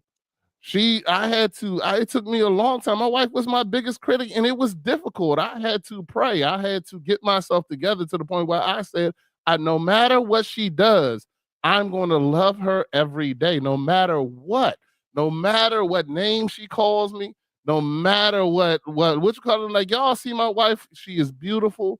She is who she is, this, that, and the other. But guess what? She got a mean side to her too. She built it, and she built it because of me. Imagine, y'all see me on this show. Imagine being married to me. I am an asshole. You know what I'm saying? You don't think my wife built a wall? She built a fucking concrete wall where she was like, fuck you, nigga. I know who you are. You know what I'm saying? I had to eat that. I had to absorb it. I had to take it. Because guess what? I was that person. She's not lying. I was that person. I was not a perfect husband. And even though I do this show, I say all the time, I'm not perfect. Don't listen to the messenger, listen to the message. Yeah. You know what I'm saying? Because if you look into my past, I got shit wrong. I did things wrong. And we all do. But in order to really change your life, to really change it, you have to start with you. And nothing else can matter. Nothing. I had to take my wife out of it. She cannot influence me. She cannot change my day. Adam ate the apple because his wife told him to. You know what I'm saying? Like, she's the biggest thing. And once I got that now, none of this other shit matters. Who else? If I don't let my wife get to me, who gonna get to me? Tell me who. Yeah, my mother did. My father too. So who gonna get in? If my wife can now not do it, then who can? But you got to do that in your life, period, about everything. You know what I'm saying? About everything that if I have now got my hardest critic on my side, then I can do everything. So that's how I feel. But that takes time. Oh, but it takes a lot of time, a shitload of time. Yes. And it takes trust because she no longer trusted you. But because of that trust, like you said, she built those walls. She built the concrete walls, and then she became the abuser because she was used to the abuse. So that tends to be what happened. Molly, I came in when you were talking, and I missed what started that. It was the video. It was the clip. So he was saying that for a woman, he don't care about sex or not. He want peace before anything. If a woman can bring him peace, that's all he needs. He don't need to bring no money. You ain't gotta be that. Just bring him peace. He want to be peaceful. He want to be in a peaceful place. So Beast was just saying that, you know, a woman can't bring you peace. You got to do that on your own. You know, and I was just saying the fact that it starts with you. It always starts with you. But at the end of the day, anybody always affect your mood. You know, and it's like I say, and that's in the comment last on your show. You can find peace anywhere in the world, and everybody say, "No, the hell you can't." Not anywhere. You know, like it's but how you saying it, you can't, because you can choose to just be peaceful. You can choose to just say, "I ain't gonna let this bother me." But if I got 100 years in jail and shit, I'm in that joint stressing. It's a lot of shit, you know. But I get what you coming from, though. But it still starts. No, I'm saying you gotta choose to leave. I'm not saying that. I'm not saying that there's plenty of you ain't toxic choose to people. leave your wife, nigga. That's why I said it's people. You No. Of course, I didn't choose to leave my wife because my wife deserved to have that. My wife deserved to have that because I was toxic. I can't just change what I did for years and act like I didn't do it. You know what I'm saying? I am now changing, but I do have to address the toxicity that I already did. Like I can't. My wife. You can't say you was taught. You can just say that's how she did it, because she could have chose to just ignore you. How your perception saying, just how you saying she can't get you there because it started with you. You can't get her there because it started with her. So it won't make sense. But you admitting that you was toxic to her, you was causing her peace to be bullshit. She didn't like it no more. She was probably stressful too. It wasn't peaceful for her. So you can affect her mood, but for some reason you saying women can't affect our mood. But they shouldn't be allowed. That is not what I'm saying. So you not. Go ahead. I'm sorry. No, go ahead. It took for him to learn that you have to get to that place. You don't start at that place. And he's and I'm working on it every day. Yeah, he's there now. But before, yeah, I'm sure things could get to him, and that's what all of us. So I think that's what I came in with you talking about. There's no wrong here. Everybody's right in what they're saying. There's no wrong. Somebody can come in here and mess up your day, but it's your choice to choose to allow it to stay messed up. If somebody just as good as money. Destroying your house, if somebody destroying, being. Again, peace starts with you. If you don't have peace within yourself, nothing anyone does will cause you peace. You can have the most peaceful, caring, confident man or woman in your life, and you will reject everything from them because you are in turmoil within yourself. There you go. Or you're working on peace, or you can have peace within yourself, and the turmoil is on the outside, and they can still bother you. Everybody is right. Molly is right. Everybody is right. There's no wrong on this scenario. But what Beast is saying is now, can't nobody disrupt his peace. But it took him time to get here. He also understood why his wife was doing what she was doing, because he was the turmoil. He was the menace. And then because of that, she became the menace when he was trying to become peaceful. So that's just what it is. At the end of the day, we have a choice to either be in these situations or not be in these situations. He chose to stay with his wife. He loved his wife. And she chose to stay there regardless, because she loved him. They chose to work on it. Now they're great. They're better. If we choose to stay in a situation that causes us harm, that's our choice. But if we choose to leave, that's our choice too. It's a choice. Yeah. But nobody's wrong here. Everybody's right, and it's all true. It's all true. Yeah, I'm not, and like I said in the beginning, I said I'm not disagreeing with you, Molly. I'm not. You know what I'm saying? It's hard fucking work. It's not easy. I'm still fighting the battle. Y'all have seen me fight the battle on live several times. You know what I'm saying? And I'll come back the next day and say, you know what? I shouldn't have did that. But guess what? I'm still fucking me. I'm not perfect. You know what I'm saying? I'm not perfect. I still make mistakes. I still make mistakes to this day. And, but I'm going to be the best version of me. I'm trying to be the best version of me that I can be. But to go back to what I was saying, it really begins with you. And yes, Molly, people can come in effect, but you also can leave that situation. You know what I'm saying? The video, he's saying come in peacefully. I want a peaceful one. I want you to come in here and it be peaceful. You saying that she can't give him that. He got to be able to get that on his own. Yeah. When I'm telling you, there's women that come in peaceful. So he's saying, I don't want a toxic bitch. No. I don't know why you like that's a problem. Like if women ain't toxic, it's up to you. If you defeat it as toxic, no. I want a woman that gonna bring peace to me when I come home. I'm relaxed. I ain't got to worry about arguing and fussing with. He can't give it to himself if he want to be in a relationship or with a woman. He's saying this is what he want from his woman. I would think the clip again.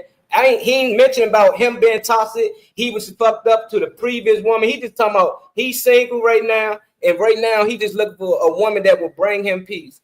And if you feel like a man can't get brought peace by a woman, then just leave it there. But the stories that you brought up, that ain't our story. That's not his story. That's your story.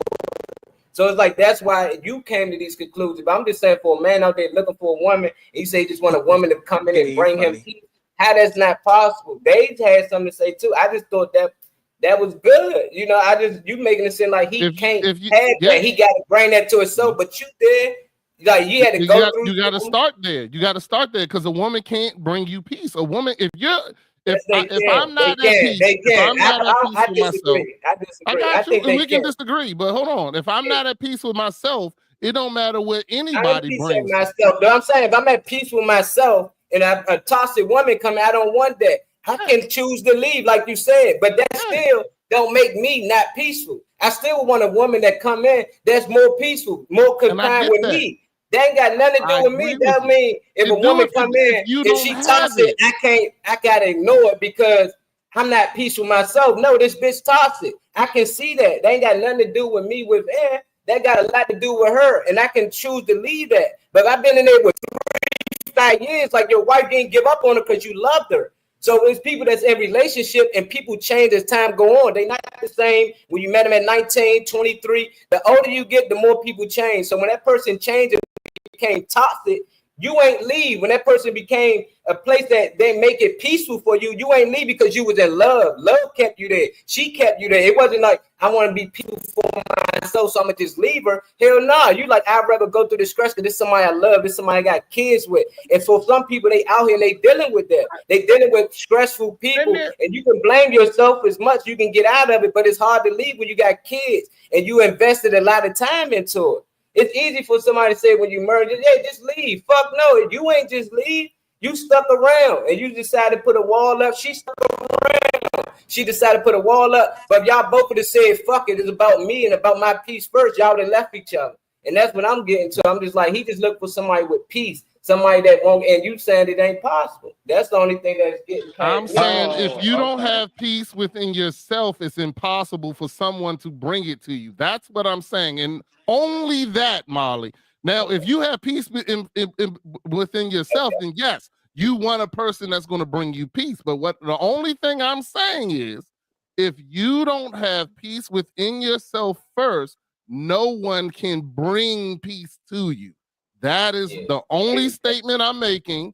That's the only story I'm going with. Though, you know, so if you can, I believe we're saying the same thing, but I just want to make sure that you understand my part of what I'm saying is that if you don't have peace within yourself first, no one can bring it to you, and that's it.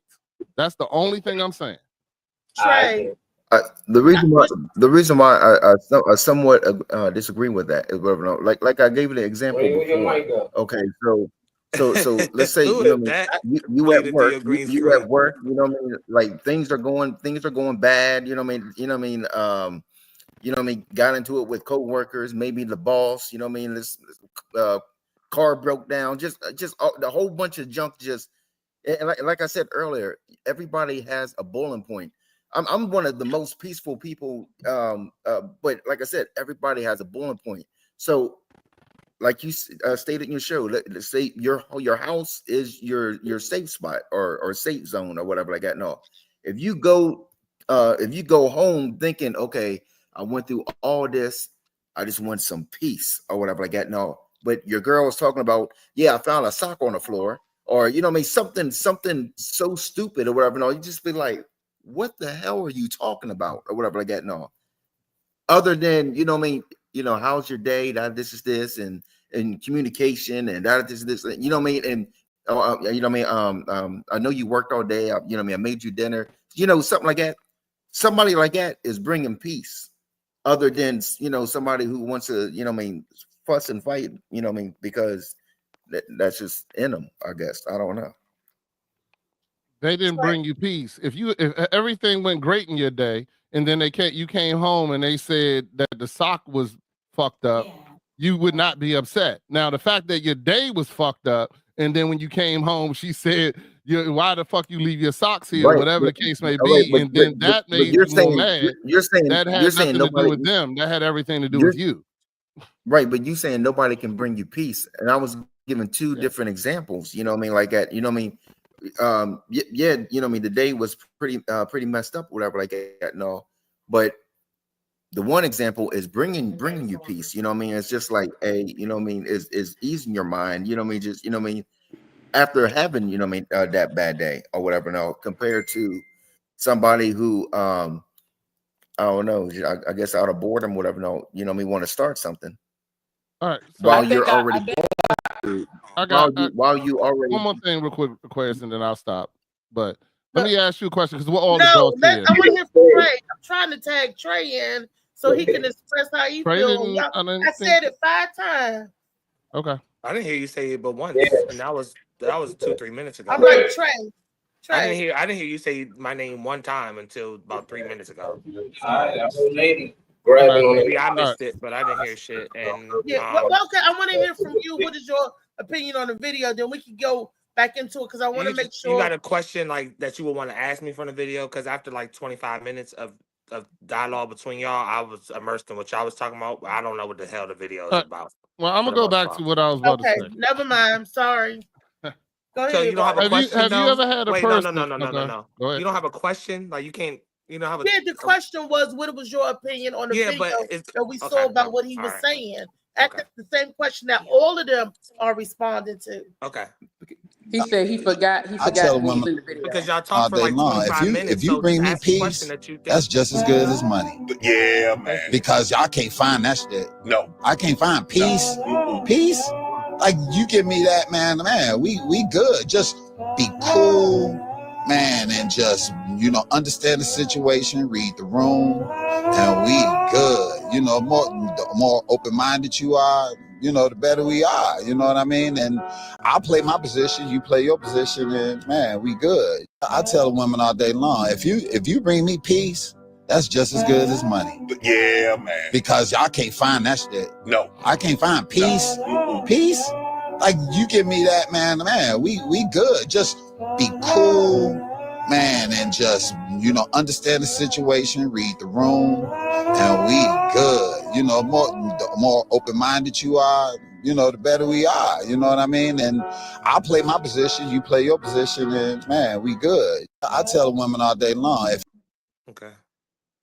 I mean, I didn't really hear much from it other than him saying that he will want a woman in his life that, adds to it and doesn't take anything from it, or isn't gonna like knock him off his mark or whatever. But that's why I was asking if you had like a question from it or something that you want to know how I think about or something like that, because the video itself just about peace. How do you feel about peace in a relationship? Like when you're in a relationship, how important is peace to you? He said in the video that it's more important than money. Peace is the most valuable thing that you can have.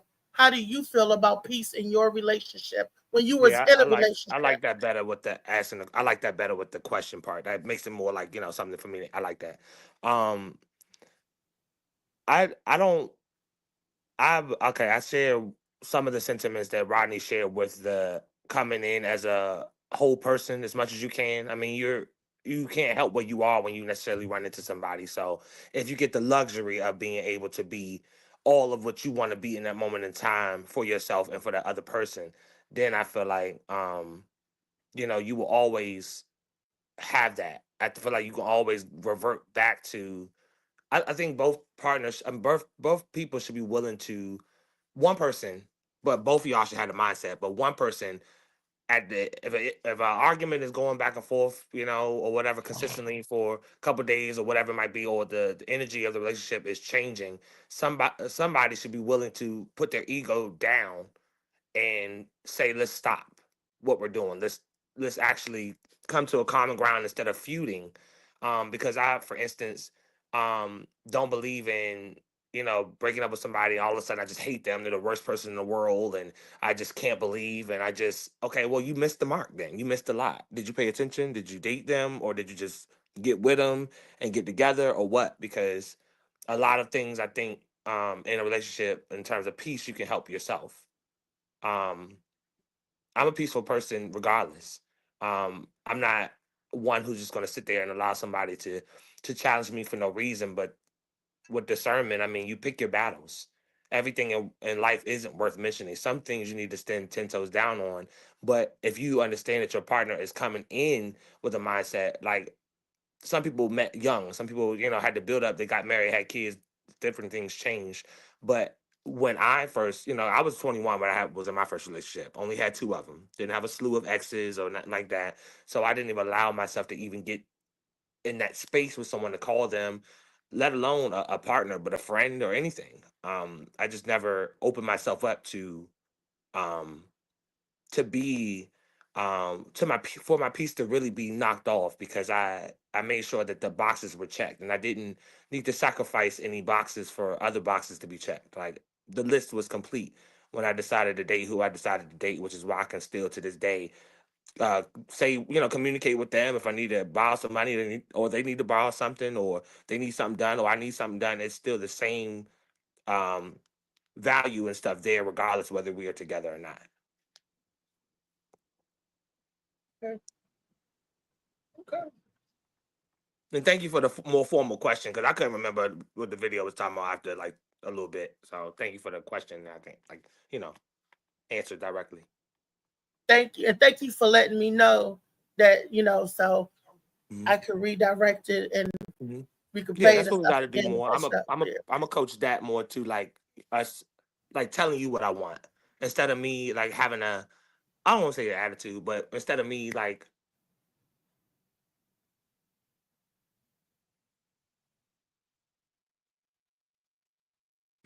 His camera went out. What happened? I don't know. I now listening to the video, and then I understand. I'm talking. I understand where. My bad. The one time I was saying, I'm gonna let you finish. No, go The ahead. Go one ahead. Go time I ahead. was saying something, somebody called me right then. Not when Go I was ahead. silent, not when y'all was talking, but when the second I started talking, somebody called me. So I'm gonna call him back in a second. That's how But they do. yeah, that's how I go. But yeah, that's what I was saying about I agree with everybody on the panel. I think everybody had great takes. Everybody had good responses on how they feel about it. I do believe in controlling my own narrative. I didn't have a kid with someone or get married prematurely or whatever it may be. Certain whatever reasons people fall into. Everybody has their own timeline. So I didn't fall into anything specifically that where a rug was able to be pulled from under my feet in that type of way, in that manipulative type of way. Nobody had anything. You didn't look good enough. You didn't have enough money. Didn't care what you drove. Parent or not, family member or not. It to me, my peace, my happiness, or what I think is right for me, always stood over what anybody can do or say to me. So I'm not saying like I never went through anything, but when it came to my mindset, what I want and what I will accept, I always knew what I will and will not accept. But I'm gonna try to call the person back to call me. So but thank you for letting me say something real quick. Thank you. Thank you, Trey. No, what I was saying was listening to the video, I see how the conversation split, but I also get it.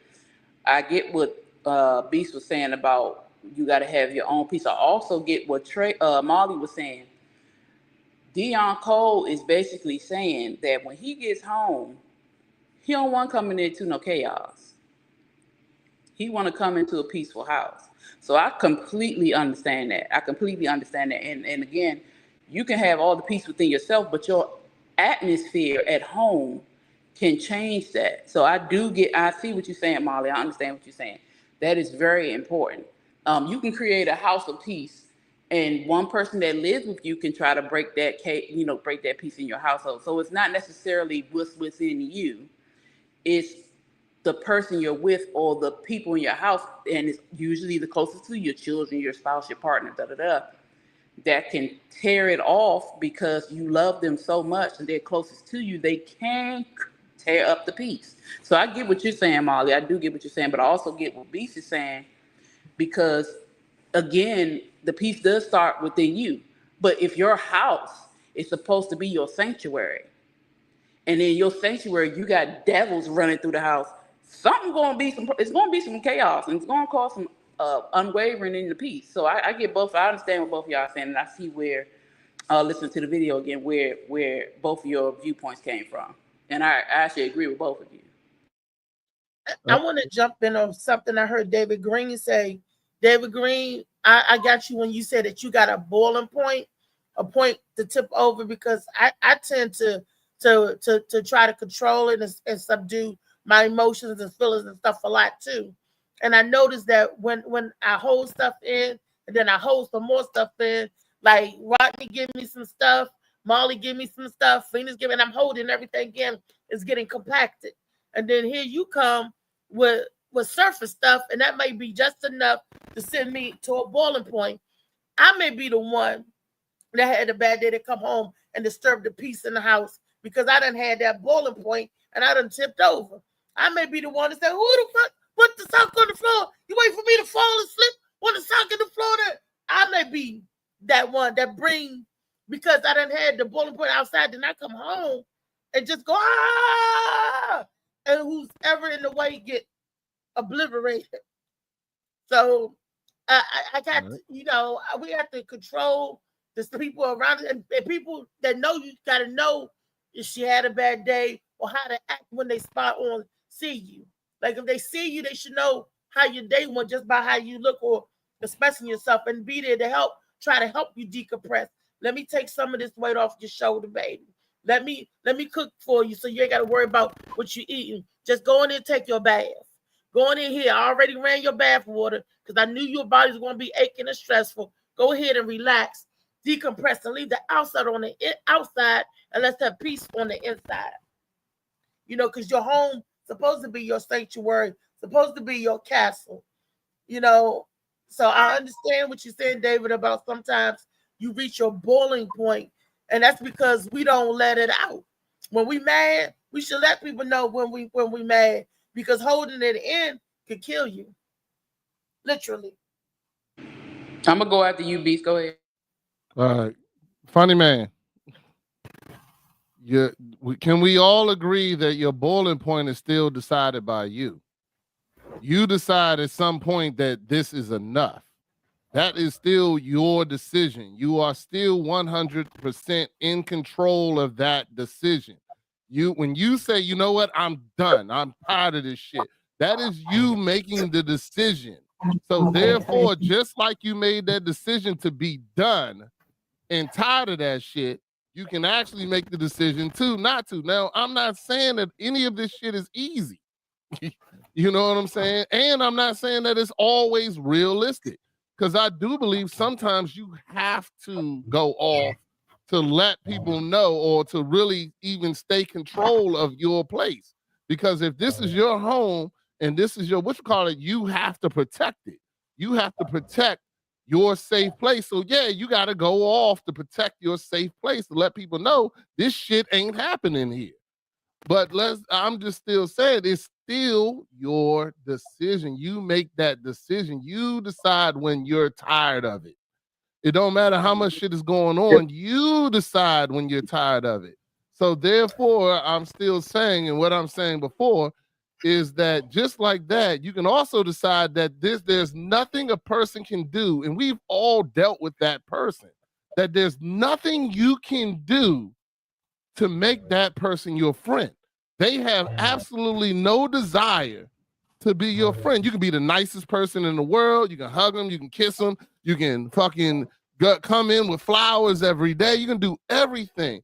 But if that person decides in violence, then there's nothing you can do. It's out of your control. It's out of your control. So just like I'm saying there can be, hold on, let me finish. I'm almost done. I got you. Just like that, You can decide that no one can bring you peace. You can decide that. And you can decide that no matter what this person does, I'm not rocking with them. I'm pissed off. Fuck them. This, that, and the other. And you can have that decision. So that's what I'm saying. Until you make the decision that you want to allow peace to happen, no one can bring it to you. And that's all I got to say. Go ahead, Dave. Yeah, but okay, but Yeah, that makes sense. some okay, some okay. What I'm trying to say, I understand what you're saying, but some feelings or reactions or whatever like that, or like okay, a good example. If you're walking by and the stove is on, and you accidentally touch the stove or something like that, not knowing that it's on, you're not sitting there thinking, I'm going to remain calm and everything and all. That was my stupidity for leaving the stove on. No, you're gonna be like, ow, you know what I mean, and you know what I mean, and go off because you know what I mean, you felt burned or whatever like that. You know what I mean? And that's the same way. That's the same way emotionally or whatever. You know what I mean? Like I said, if you at that boiling point, then you know what I mean.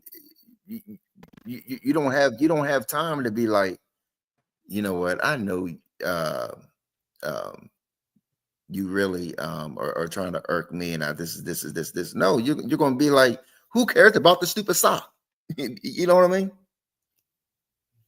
You still, even in that boiling point, you still make a decision to give a fuck about that sock. What I think There's always a split second you make that decision. Yeah, I think what y'all fail to realize that in the video, he said what he want, not what he had or what he had. He said what he would want. So basically, he said, I will want peace. Not that I don't have peace and this what comes with. He said, I want peace. I want a peaceful woman. So if she come to me, I would want her to bring peace to me. So that person does exist. You basically keep saying, well, if she don't bring you peace. Well, he's saying, I want a woman who bring me peace. Now, she don't bring you, right. You end up in the same situation she in right now. Who to say that Dion Cole didn't cut off the women who didn't bring him peace? And that's why he's saying what he's saying now. If you can't bring me peace, if you can't do these things, I don't want to deal with you. And that's why he at where you're at now. But he's saying it as if this dude saying no woman can bring you that peace that you're looking for. And that ain't the case. It is the case. He can find a woman that will be that person that he's talking about. Now, if she don't end up being that person, he can do like you saying. Let her go. Wait till you find somebody else that will actually bring you peace. Or you can hang around like you did, and hopefully things will work out and it will eventually turn into peace. But to say that a man wanting a woman to bring peace to his life, it ain't possible because you got to be peaceful within, which he already peaceful within himself. He just looking for a match. It's like a Christian going to church every day looking for another Christian. You know, it's just like, what's wrong with that? Oh, it ain't. I didn't say anything was wrong with it. I just said at the beginning. You made something wrong with it. You made it like as if he can't find a woman that only will bring him peace, or that's what he's looking for, which he can. He can decide. Now, if she don't, that don't mean that ain't what he's looking for. That ain't mean that ain't what he want, and that ain't mean that ain't what he can get. You basically saying that Vicky can't bring you peace. You got to bring peace on your own, basically, right? But that's what you're saying. That's so exactly what I'm saying. What she do to you from here on out, you will be all right with it. No matter what she do, she can cheat, she can do whatever. You gonna be peaceful with it because you peaceful with yourself. That's choose not to be with her. Yeah, my wife. If my wife peace on me, my life doesn't end. My wife doesn't end. My life doesn't end because of my wife's decision. But no, my wife cheats on me. I choose to leave. But you still will not be peaceful. It won't be a peaceful space for you. You will leave. Now you will create another peaceful space. But it won't be peaceful at the time. You keep talking about what you do after you find out this bitch ain't peaceful or this nigga ain't peaceful. Yeah, you move on. That's what everybody tend to do. But at the time when y'all trying to make things work and it's over a little shit like that, it's like, come on, we can get past this because you did. But you encouraging other people to leave. If you're not in a peaceful environment, just leave. No matter how long you've been there, how many kids you got, just leave because it ain't her, it's you. But when it came to you, it wasn't that case. You stuck around. Even though it wasn't peaceful for you, you stuck around. Even though it wasn't peaceful for her, she stuck around. Because love. Y'all loved each other. And then eventually y'all figured each other out to create peace for each other. But to say that somebody asking for peace that it don't exist, it only within you, it don't make sense to me. It can't never make sense. Starts. I keep on saying it starts. I keep saying that, yeah, it starts. What's wrong with him? Right, But if who you don't say he have don't peace have within peace yourself, within himself? That's like saying somebody say it start with you working out and I work out every fucking day. It start with you stop eating meat and I don't eat meat. Who to say that he don't have peace within himself? I didn't say he didn't. For him. He going off if he does. This is what he asking for. But I get what you say. He need to have peace with self before looking. Let's say if he does. Now, what's wrong with it now? If he got peace with himself, so what's the case? Because he why make up scenarios? That's no different than Reese saying what she's saying. Like, but men do this too, and women do that too. How you say it, it's no different. You saying basically that, well, if he don't have peace, well, we say if he do, he looking for a woman that can bring him peace. But you say, well, if he ain't peaceful with himself, that's an adding on question. You add no stuff that you don't even know the case. I'm not, because I'm using his words. He said, bring me peace. If you don't have peace within yourself, no one can bring you peace. I can't grab peace, pick it up, and say, here you go, here's peace. No, you He's saying come peaceful, Biz. He's saying come peaceful. He's saying come peaceful. Peace is not nothing physically that you can pick up. We know he's saying come peaceful. He didn't say that. Now you're changing. So how do you bring somebody peace? How do you bring somebody peace, I just said that you can't. How? Because it's not physically possible. So you know what he was trying to say, but you trying to misunderstand what he's trying to say. He's saying bring me peace, come peaceful. I mean, be peaceful within yourself. Don't be already fucked up, still going through trauma. That's how I took it. Be peaceful with self. How can you find a woman that's not peaceful with herself and expect her to bring you peace? I just don't get that. He said, be peaceful with yourself. I'm already good with myself. I just need somebody that's, I don't know. You can look at it how you look at it. I don't get it. I disagree totally. Okay. I'm okay with that. I mean, I'm okay with it. I ain't no dames ahead. My bad, Dame. Good morning. It's almost 2 hours. Yeah, I wanted to see. I didn't see it. He asked for the. We was just having hard discussion. We tried to get in before. Good morning. We just doing a wellness check-in and seeing where you check in at. How you feeling today on a scale of 1 to 10? Maybe he's froze. Maybe that's not Damien. Might be AI. He probably froze. You want to sit here and wait? Oh, good. No. All right. No. Well, everybody in the chat, happy Tuesday. We are in on a very touchy topic, and thank you guys for tuning in. Yeah, that part. I do appreciate everybody. Oh yeah, definitely. They are turned up. We were really turned up. We had really awesome dialogue, awesome conversation. That's what we're having now. So if you're out there watching, please don't think that we are fighting or at war with each other. We discuss things loudly because we're passionate about them, not because we're ready to fisticuffs, okay? So I don't want anybody out there looking and say, oh, they about to come. No. Ain't nothing but loves, but we are discussing and sharing our viewpoints and our opinions amongst each other, the panel, and with you all, and you all can share your opinions and your viewpoint back. Just type in, and we'll read the comments. Has any comments? Y'all see the comments? Yeah, but we keep up with the comments. Okay, so yeah, so let's. So yeah. What up, Chow? What's up, Got Chow? no video. Right. No, that was Dame pop back in. Oh, okay. Kick the other one out. What's up? I don't know what's up with the other window. Not the other window wasn't loading. What's up? Grand rising to you, Damien. What's up? I can't hear you.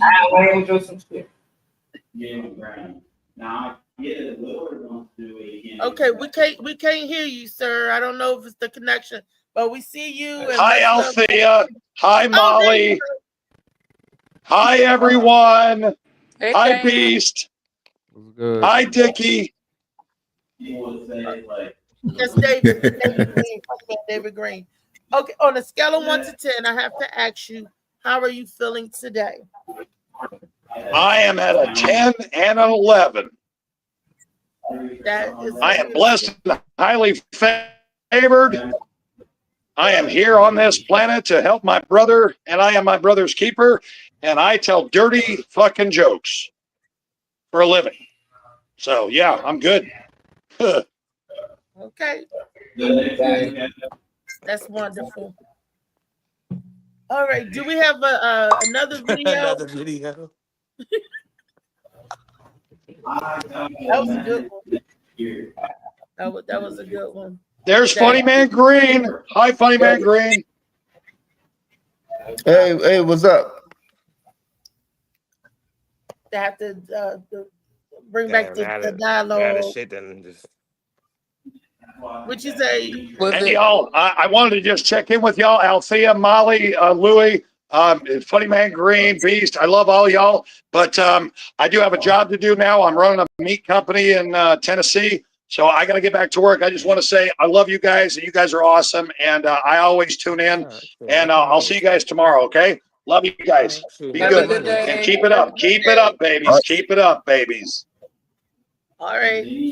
Thank you. Thank you. Okay. Do we got one more video, Molly? You said no? Yeah, you got a couple of videos. Oh, okay. Do anybody have to say anything on the moment or the hours of peace? We finished with no, everything was said. You exhausted the hell out of that. Let's move the hell on. As much as we can say on that. Answer the phone call and all that. Like, damn. You know, let's move on.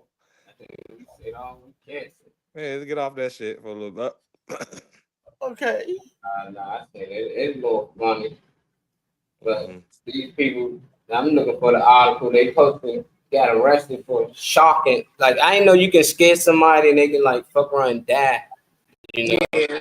Oh. Yeah, so these people going around doing this prank, you know, and I found it funny, but, you know, it just went too far, I heard. So they got to stop people from doing these type of pranks. I'm going to share the prank with y'all. Let me know what y'all thought. They just be catching homeless people, people out there sleeping outside on the street. And that's what they be doing. It's fucked up.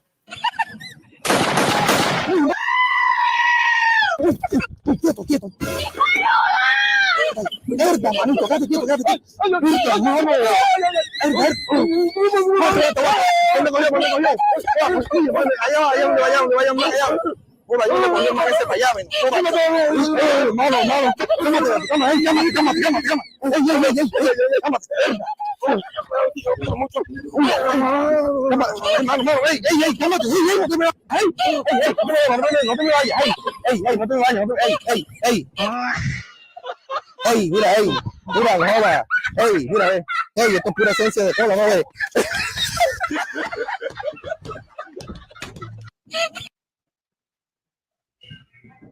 It's funny, it's down to bad people for this shit. One dude went into a shop and ain't come back up. Yeah, this one of the pranks, but this the prank they doing. I'm trying to find the article doing that.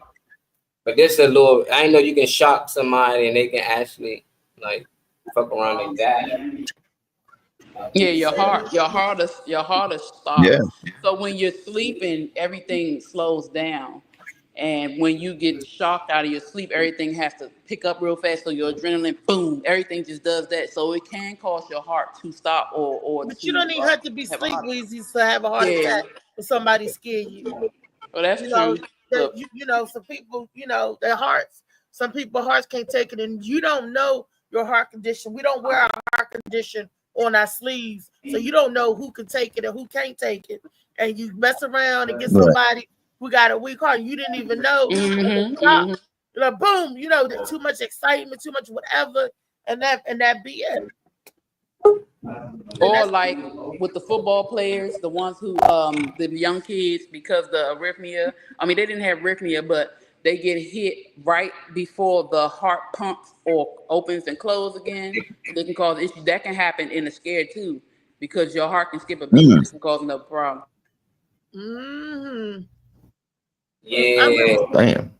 we was coming up, my uncles and them used to jump out pranks like that and scare each other and stuff like that. Like you could walk by the closet, they in the closet, they jump out, and that can mess you up. Messed my cousin Ricky up. Rest in peace, Ricky.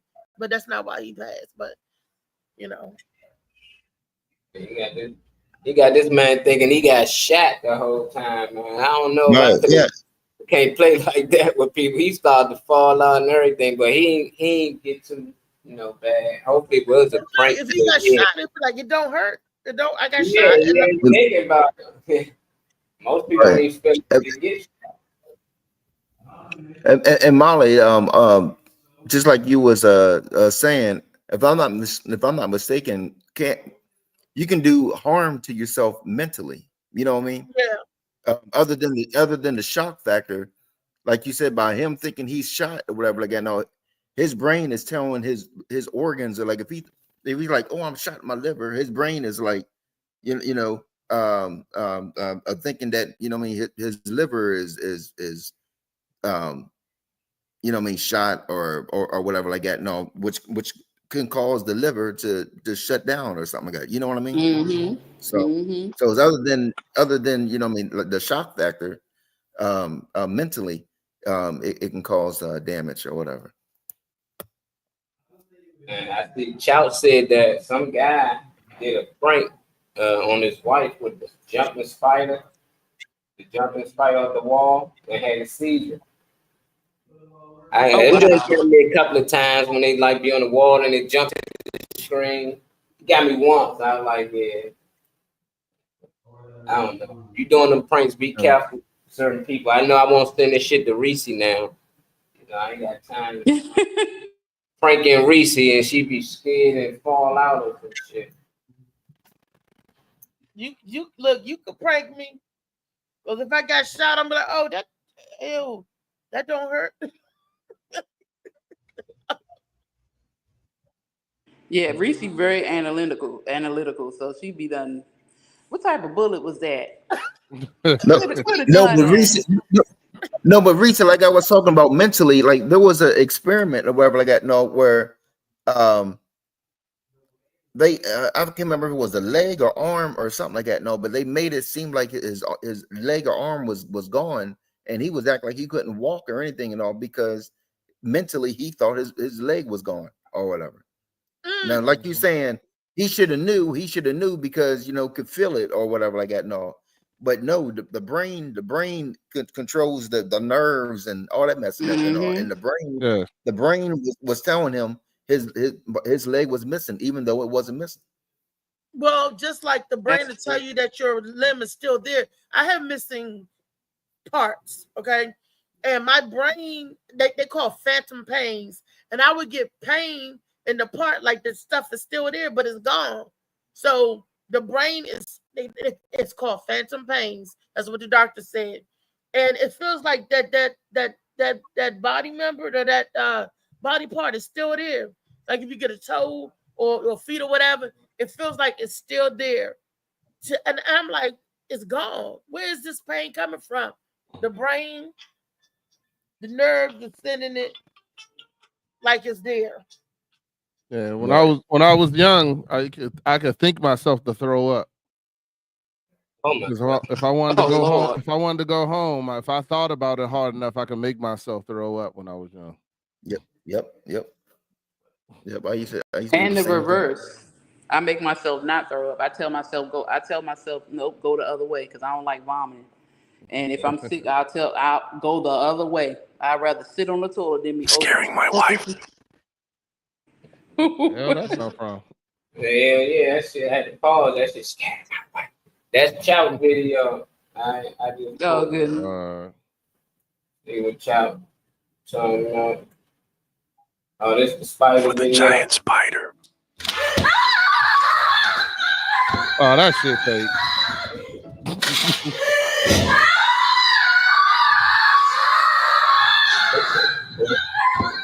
You ready to go spider with that to bed?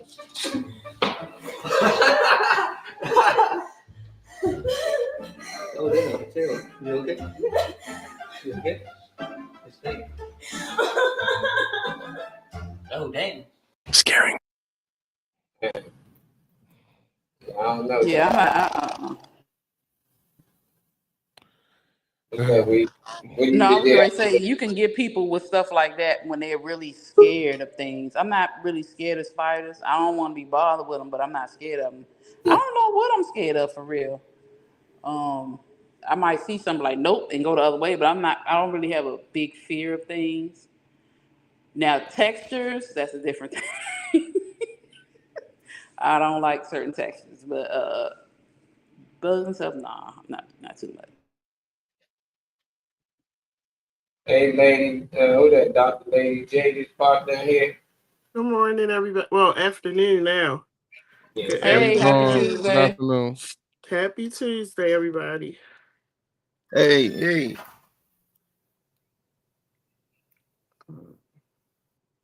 Oh, Reese. I think Lady Reese. Go ahead. J, welcome to the platform. I was trying to, handling business all over here, all over there. Lady J, thank you for tuning in. Welcome again. Before we get into the conversation, because I'm going to ask you how you feeling on a scale of 1 to 10. Then I'm going to ask you how you thought the show was Saturday. And thank you for supporting and coming out and showing up. But on a scale of 1 to 10, how you feeling? I'm on a 12. I'm on 13, 20. Yeah. Yeah. I'm always feeling good. I know that's right. Yeah. I don't have bad days. Okay. And I want to thank you for coming out to support. I told that I don't know if David saw you, but you did come out to support and brought a couple of people along with you. Yep. Yeah, it Yeah, was yeah. nice. I try to stop in and support, whenever I can. And then, if I can't stay, I will come in, just to show my face and support. So yeah, it was nice. I like the venue. The venue was really nice. And personal. I like that. So sorry I didn't get a chance to meet everybody there, but the show was going on and I wasn't gonna try to interrupt the show. But yeah, it was nice. Okay. I'm sorry you didn't get a chance to see David perform. No, I was there. I think I was there when David was performing. I left after that. Okay. Yeah, I left. I had gone out to meet my friends that were coming in, and when I came in, he was up on the stage. Okay. Yeah. We Now, were talking. mind you, let me just be honest. Because y'all will get to know me a lot better. Some of the people wasn't funny. I'm just gonna say that they wasn't funny. They wasn't funny to me. But overall, it was a good show. I just didn't laugh as much as I thought I was going to laugh, but it was okay. Okay. We talking about what are we still on peace? Oh, we talking about pranks. We talking about how somebody can scare somebody to death. How when you prank a person, sometimes the mind tells the body. I don't know what it tells the body, but it scares them, and sometimes their heart is not as strong for the fear, and sometimes it goes and it was outlawing those types of pranks, certain pranks, because it was scaring people to death. Mm-hmm. Yeah, I don't do pranks. I was married for 29 years and I was in a mentally and verbally abusive marriage, and he thought pranks were funny. So, he would just do a lot of stuff that wasn't really funny that affected my mental health. So I don't do pranks. I don't, I see these people now on YouTube and Instagram and everything, running up in the stores, doing pranks on people. Like, it's not funny. And everybody's mental state, is not there where they can handle you running up on them doing a prank, because I'm not the person to run up on to do a prank. I'm just not. And so I think people have to be mindful of that. I don't think they're a good idea. And like you said, people can have heart attacks, they can die, they can have strokes just from people playing a prank, for a minute of laughter. you know, and everybody just can't handle that. But this new generation, everything is a prank and everything is funny, and they don't understand that some of this stuff will get you killed too. You know, because while you out here thinking it's funny and you know to run up on people, everybody not there. Everybody can't handle that. So I'm not with the whole thing with pranks. Right. Yeah, neither am I. But it depends on what prank. I take it back because I had pranked my son, or like put oh me and his godmother took his bottom lip and filled it up with salt while he was asleep. And he woke up. I was like, Tyree, get on up from here. We got such and such.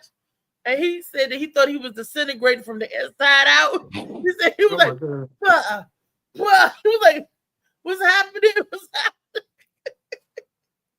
he was scared. Yeah. And then he realized, he said, Mom, you put salt in my, I couldn't hold it. We just bust, you know, little stuff like that. But with strangers, the people I don't know, I don't know their reaction. I don't know their sense of humor. So I'm not going to prank people and stuff that I don't know. But family and people we know, you know, that's different. We'll prank that, but not just going out here picking random strangers, because I don't know how severe their heart is or how bad they're going to take this joke. They might not like it at all. They might want to fight. Yeah, that's true. That's true. So everybody got quiet. Everybody. Am I here? Time to wrap it up. You here? You ain't say nothing. You talking about? I ain't know. You ain't asked no questions. You ain't do nothing. I ain't know where you wanted to go. So I'm waiting to figure out where we going. The prank video. I mean, I know all of y'all probably have got pranked sometime, one or sometime and another. Are you a prankster? Beast, I know you a prankster. No, I'm not. Trey, David. How's she gonna tag me and then walk off? Like, yo, go ahead. All right. No, I'm asking I say when everybody. it's turn to this, you All just right. start. No, you already said you Close know the shit I up am, after which that. is not true, but it's cool. Go ahead. Trey, how about you? No, I don't. People around me don't do that silly shit. Personally, Yeah, I'm definitely not a prankster. I don't know why you would even say that to me. You don't. What makes you think I pull pranks? Like, what the fuck? Well, Like, the I don't care stories about you people enough tell, to pull a prank. Why would I pull a because prank? you tell the stories that you told about pranking and doing stuff. So, you know, you told Like, a what story about story? pranking What somebody. story I tell you? like You you talk took the about when I was neighbor's in the cat. 8th grade? Well, yeah, that's pranksters. You know, I don't. And that wasn't a prank. I put that on the cat because I ain't like the cat. That wasn't no prank. What are you talking about? There was nothing prank about that. I wanted to put the fireworks on the cat because I hated the cat. The cat beat up my dog, so I was fucking that cat up. That ain't had nothing to do with no prank. There was no prank to it. That was all action. Yeah. Okay. Okay. Then are there any other than myself? Are there any other pranksters on the panel? No, not me. I can't even think of a prank I've ever done.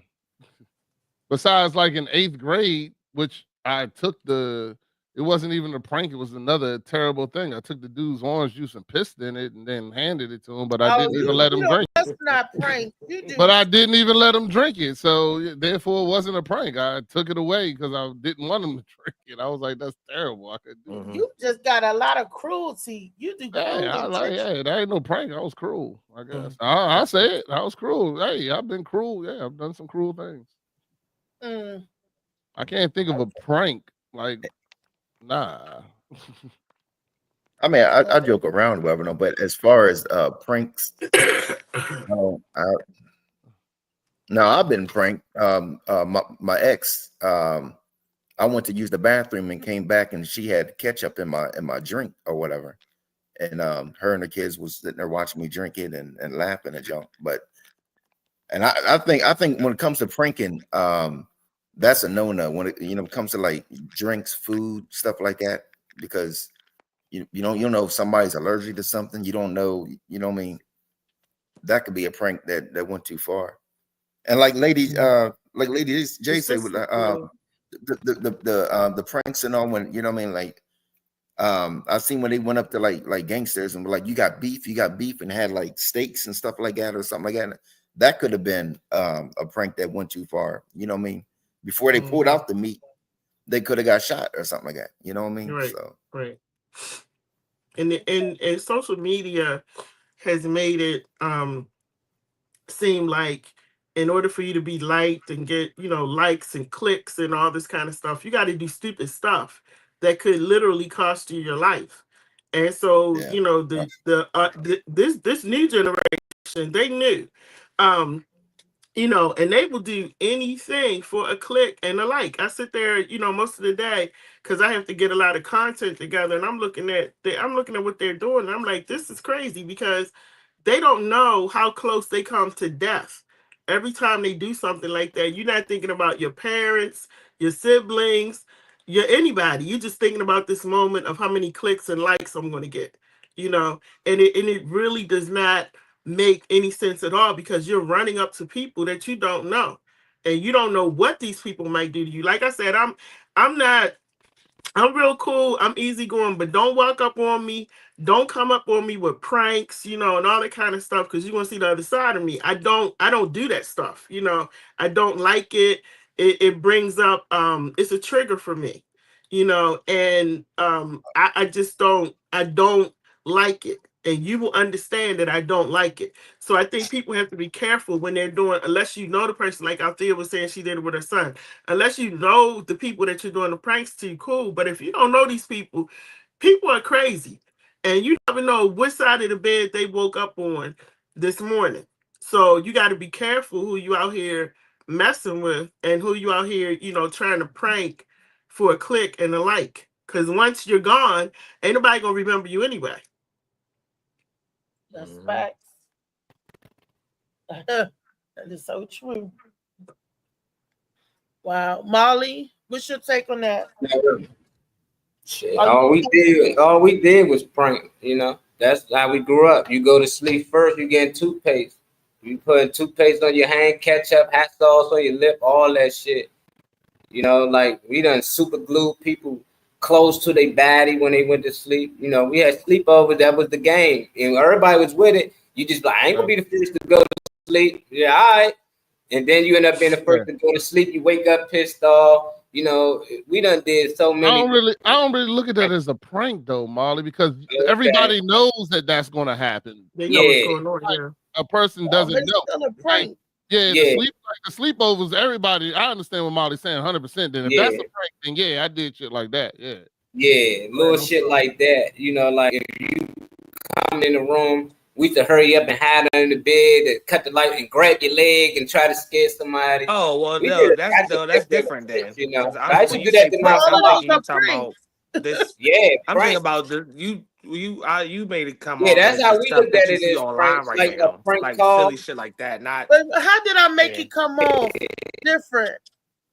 Nah, prank calls and all that, like Ricky, like stuff all like them, that. Yeah, but and shit. That's called a prank call, you know. But from what the videos we were showing, them a little too serious. I don't think I'd go that far to fake shoot somebody and all that. I seen it. I done seen people hit balloons and fake like they was shooting and people was scared, but it was funny and shit too. But now I'm saying that people can really have seizures and shit. I couldn't go that far. But younger me, we pranked all day. That's all we really did. I don't think we took it as far as the kids take it today though. But we did prank, and I used to like that Ashton Cushion joint when he used to prank people. Prank, that shit was funny. It was punked, right?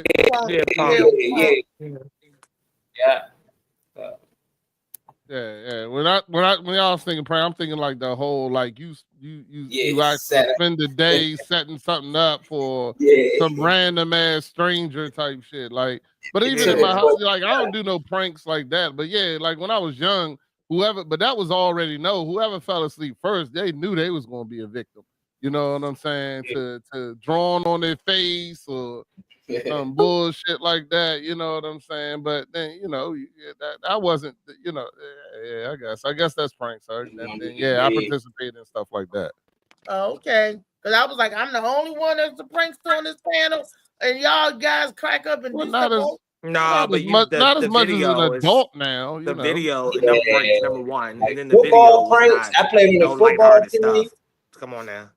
Football pranks ain't no Today joke. was not lighthearted. That was dumb as shit. Like, you know, In compared college, I to got my scaring hair somebody shaved because or I was on a football team, Yeah, and people and college. shit like that. Yeah, I mean, I've seen but niggas. I seen niggas pissing the job, but ain't no they drunk it. You know, like I seen my boy Marcel do that to my boy Thomas, and he told him not to drink it. He was trying to get one of the rookies, but Thomas being greedy, he took the Gatorade and drunk it anyway. He was like, "Oh my god, G-Dot, I can't even mention some of the shit that G-Dot did because he probably fucking get arrested today." You know, but he used to do some crazy pranks on some of the rookies, dog.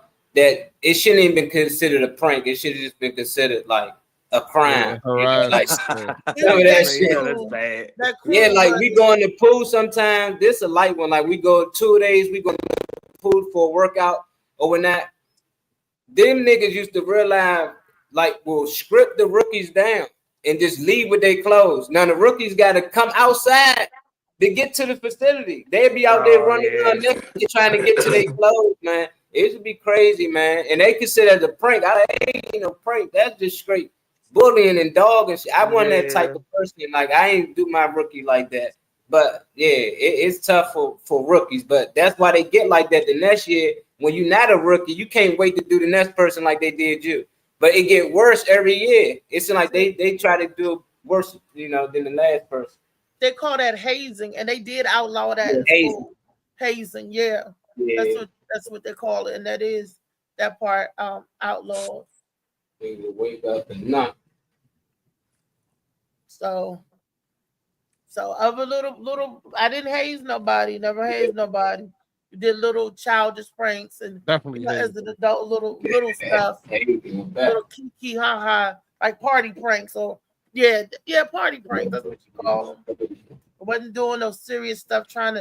We did try to scare each other, and that was just a thing that we did growing up to each other. Like I remember I came home from work one day, and my closet door. I'm in the bed, and my closet door. There's a hand at the top of my closet door. So I'm yelling, screaming, "Granddaddy, somebody's house!"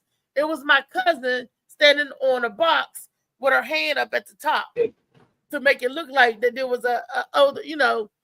They stuff like that we did, and as adults we did because I was an adult when she did that to me. Stuff like that. But like I said, and we wouldn't mess with strangers. We did our family and friends. So we wasn't outside trying to be cruel to random strangers or prank them, scare them, or none of that. So that's the difference. With that, as far as that. Smalley, was that the video that you wanted to show with the pranking? Yeah, I shared it. And he sent another video about the spider lady. I didn't send that one. I didn't ever see that. No, one. that was Chout. That was Chout about to send that. Okay. Yeah. Nah. Because Trey said that's the dumbest video ever. Trey was like, that's the dumbest. I was shocked she had a seizure from that shit. I'm like, that. I know that ain't no real spider, but women these days, they like my mother ain't playing the snake. That wasn't a real seizure either. Just so. Yeah, everything was scripted. Yeah, that was crazy. I mean, I hope so, you know, but they saying it wasn't, you know. Do you think it was scripted when that man thought he was shot? Was that a scripted? Hell yeah, I've been thinking everything mostly scripted. I think it's all scripted too. I've seen a real case that, you know, from these pranks that people really got hurt. Like even when these dudes be going in neighborhoods pranking dudes, it's kids that got shot. It's like they go in these hoods and pretend like they just, and it's people they just don't air because it ain't make it to the online because things ain't go right. You know, the prank ain't go as planned. So we see the ones that actually get edited and stuff. I be thinking like, yeah, they acting because if he wasn't, it wouldn't have probably got uploaded. You know, but for the ones that I be seeing that don't get uploaded and shit go wrong, them be the ones, and it'd be similar to this. You know, it'd be like, come on, these kids gotta be careful on who you pranking. They be walking to random dudes like, yeah, what's in your pockets? Like what? Like nigga, yeah, what? And now dude whip out a gun. They like, oh, it's just a prank. We was joking, and they going around back their phone tapping people's phones saying thanks for the $100. And people really believing that you can tap your phone and get $100. So people like, nah, give me my money back. And they starting shit. I'm just like, them pranks can go bad fast. Yeah. Kids They fuck around with the wrong one. You remember that that dude Tyrone and I'll fuck your wife dude? All them joints was fake. Niggas thought that shit was real. All them joints was fake as shit. Tyrone fuck around with the wrong nigga, get his ass killed out there for real. No, yeah, I ain't never seen that video. Yeah, but them joints was fake. Yeah, I seen him in the interview. He was like, yeah, all them joints was fake. It was never a real joint. But that's how I feel about most of the shows. Most of them. I thought he got stabbed or shot or something like that. No, doing one of those. Nah. Shit, I wouldn't be shocked if he did, but I ain't hitting nothing about it. Nah, he ain't never get stabbed or shot. He had some fake joints out. They were all fake though. They were a lot of the times if you watch them, they were other comedians and shit. They were other people that, you know, were not podcasters, but in content creators and shit. Yeah. Right. Yeah, the majority of the time you could tell that they was, but yeah, them joints was fake as shit. Yeah. But Think content, people really be doing you that. spoke about content creator. You got Shades of Blue. This is some content that was created that I would like for this to be hitting the theaters and the movie Upside screens. down. Oh, okay. Thank you. Shades of Blue. Shades of Blue. And this is content that I would like to be on a movie screen once a week, or a weekly show, or whatever. We are all on this panel very creative people. We can create some good content, and we can put some good stuff out there for the masses to see. We waiting for the second book, Shades of Blue Balls. Shades of Blue. The next book is Indigo. It's a much deeper blue. Ain't no Shades of Blue Ball, nothing in the book. But I got to get the word out about Shades of Blue. A lot of people.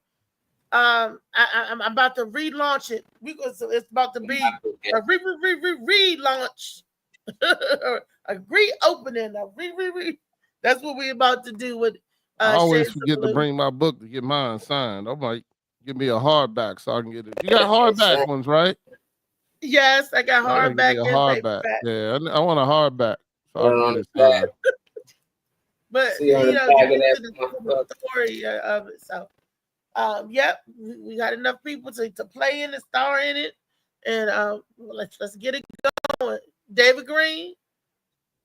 Well, let's get it going. Yeah, David Green, and it's even on audio, so you can even listen to it. The book is only is less than 200 pages. If you sit down and read it, it's about a 2 or 3 hour read, depending on how you read. Dyslexic. And on audio, but it's on audio. That's the beautiful thing about it.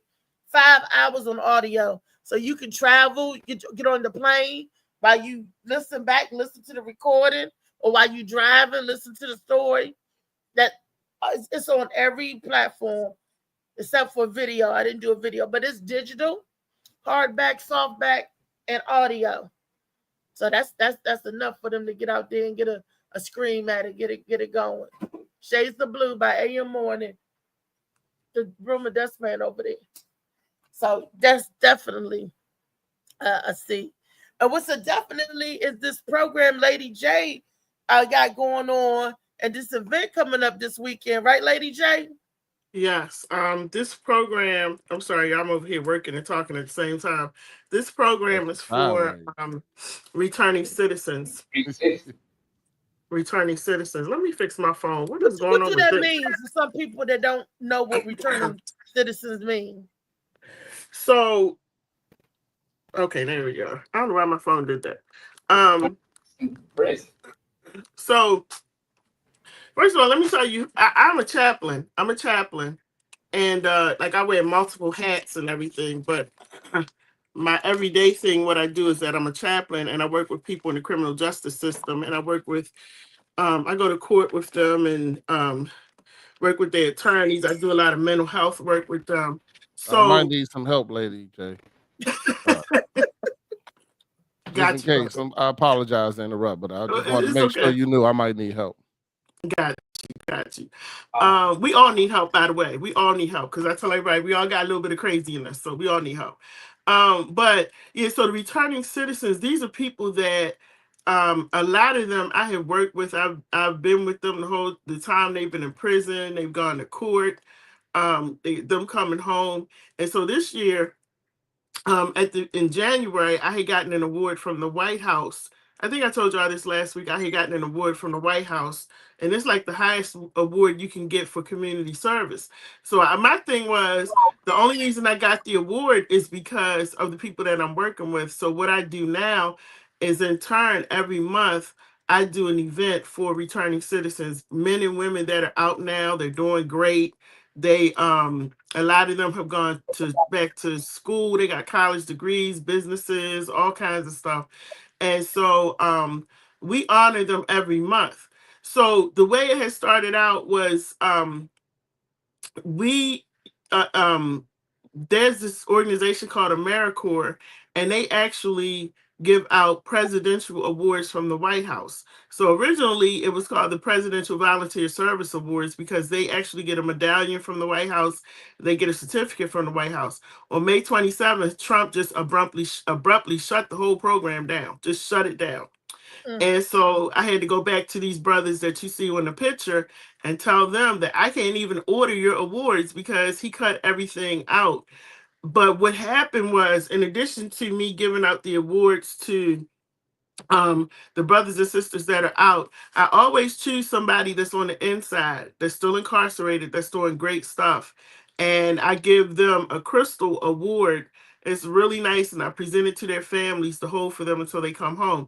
So what I'm doing now is I switched up, and we still going to do the ceremonies. We're going to be doing crystal awards, and they're really beautiful boxed awards, and giving them out to the men and women. And because, you know, they need to be celebrated. I know that they went in for one thing, but they're coming out another way. So we need to spotlight that, highlight that. A lot of these brothers come out and they're right out on the street helping our young men. So that's what that program is about. So this coming Sunday, it's going to be from 3 to 6 p.m. at 5814 Harford Road. And I always also pick one person in the community who is doing outstanding work, helping whoever. It could be returning citizens, you know, boys and girls groups, whatever. And so this month is Troy Jones. He has an amazing men's group that he's been running for 11 years.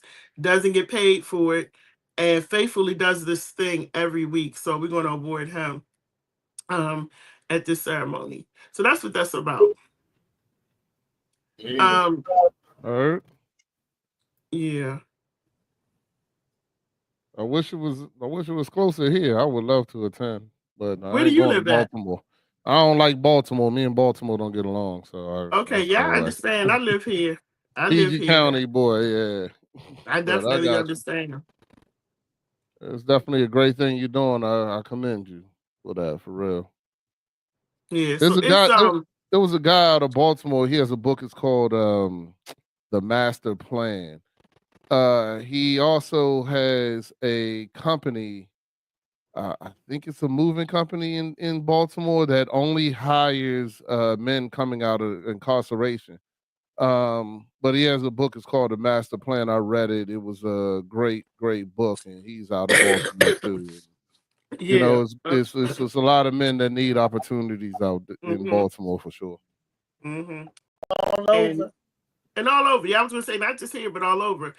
Because a lot of I get calls from all over. My calls are just not, limited to here. So I do a lot of stuff on the phone, talking to institutions, people in institutions in other states, or the chaplains in other states. It's a lot of work. And I think that, something like this program, it's not really being done for them. And so that's why I want to continue to do it. Hopefully, Trump will open it back up and allow, those awards, because that's never been done where it's just been shut down. This is the first time in history it's been shut down. But he said he didn't think anybody deserved awards. So he shut the whole program down. But, we're going to keep going. How long has this program been running? Since before we were born, back when our parents was, it's been running for a while, you Wow. know. And he just, I mean, it was abrupt, like, no warning, no nothing. You have to be, first of all, in order to give out these awards, you have to apply as an organization or individual. They do a background check on you to see if you're worthy of giving out this award, because it's coming from the White House. So I had to go through all of that. They do an extensive background check. And then they allow you to be a certifying agency. So you're able to, what you have to do is like these names on here. I have to turn in their names. I have to write up what they're doing. They did have to have at least 300 hours of community service within a 12-month period. And all of that has to be written up and sent in, and then they will let you know whether or not they accept this nomination for the person. And people as young as 5 years old could be nominated for that award. So, but there's different levels to the award, and the award that I had gotten for these men and women were the Presidential Volunteer Service Awards, because that's the category that they fall into. The award that I got, you can't have any criminal history, background, incarceration, or anything like that. So it was really good, and I loved giving them these awards from the White House, because these men and women spent like 30, 40. One man was in prison for 50 years. So to be able to give them an award and have their parents actually be there, family members, children, it was nice. But we still want to do it. We're going to keep it going, and hopefully, like I said, he'll open it back up and allow us to do it again. Giving out these awards.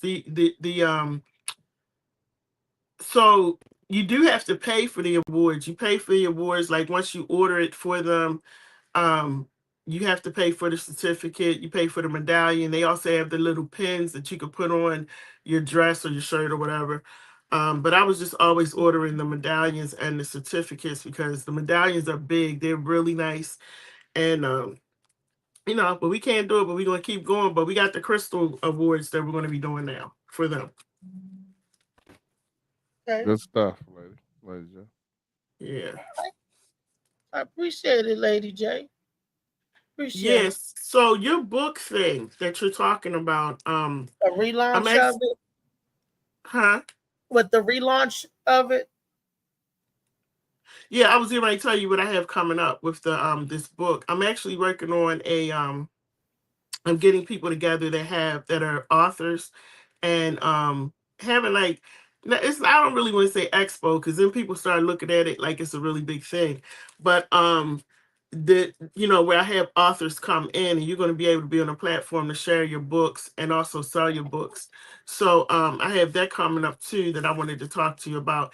And let me tell y'all something. Anything that I do, it's a ticketed event, because I want to be in a nice place. I want to be able to feed people or, give them refreshments. I don't want to be like in a hole in the wall and we just jammed in there. We just trying to do stuff. I want it to really be professionally done. So when I first started doing the presidential awards, people was like, well, why we got to get tickets? Well, because the building is not free. And like I told everybody, if you've ever done an event, then events cost money.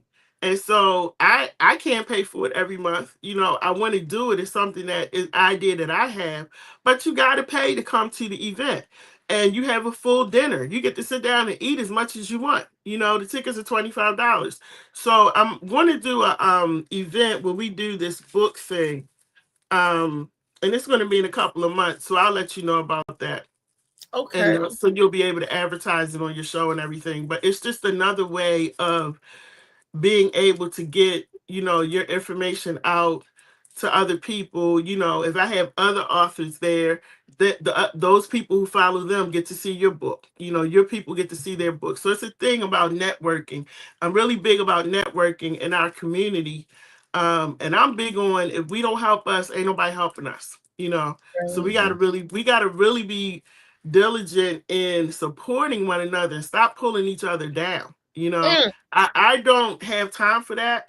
And I will let you know real quick, if you think $25 is too much, then don't come. I don't have no problem telling you not to come because, you know, it's one day, your day is going to come when you're working on something and you're going to want people to come to you. And Right. people will come. If you say free, they will come, they will sit there, they won't purchase, they won't do anything but come in there and soak up everything in the room and leave out and say, oh, that was great. So my thing is, you at least going to pay for a ticket. You're going to do something. If you want to come to these events, you're going to do something. And like I said, when you come, it's not going to be just some little hole in the wall. It's going to be very professionally done. And the people that are being, you know, when we have our authors there, y'all going to have, you know, your tables, your own personal tables, your own personal space, you know. So that's the thing that I'm working on now. And it'll probably happen because I'm doing one more event for the returning citizens. Then I have to take a break from that for a minute because I have a lot of people that have been asking me, you know, can you put my books out there on your show? I'd rather us all just come into a room, you know, and we can do the interviews. While you can be on stage, interview you there and talk about your books individually, and then everybody go purchase a book. You know, I'd rather do it that way. So that's going to be sometime in August. I'll be doing that, the book fair. I'm also working on a tea party for, and I think I told y'all about this last week, for returning citizens, for these women, because we need to come together and talk to them. And I'll probably have you come and talk to them as well, because they need some strong women around them, strong supporters around them. And the other sister that's on here too, you know, Louisa, Blue Phoenix. Yeah, they need some strong sisters around them because they deal with a lot of guilt. And you know, we all need to be in the room because we done all been in situations and we need to help them through, you know, what they're going through. So that's one of the things I'm working on also. Have you considered making a tea party for men and women? Or you just gonna solely focus on the men? No, just for the women. I mean, only because, solely focus on the women, I mean. Yeah, only for what I do and work on returning citizens, because the men, and this is not a bad thing, the men get so much love when they come out. They get so much love, you know. They don't have to worry about a whole lot when they come out. The women, on the other hand, do. And so because of that, and because, you know, they know that while they're incarcerated, a lot of them don't even want to come out, you know, or the moment they come out, they get in trouble so they can go back in. And so I really want to stop that revolving door. The men are doing great, you know, but I want to stop that revolving door with the women. And I feel like that's only going to happen when we put strong women in front of them to tell them to stop. You know, we, all three of us, have been through something that we can share with these women, you know, and talk to them about. So I'm more focused on, when I do tea parties, I want to do a spa party. I've talked to some people about that. I'm more focused on the women on that end. The men are good. The men are good. And you know, it's funny that you mentioned women, because I was watching Dad Mentality last night, and he had a show trying to well, it's supposed to be about 4 women, but men was on it too. But it was something that one of the people said about creating a safe space for women.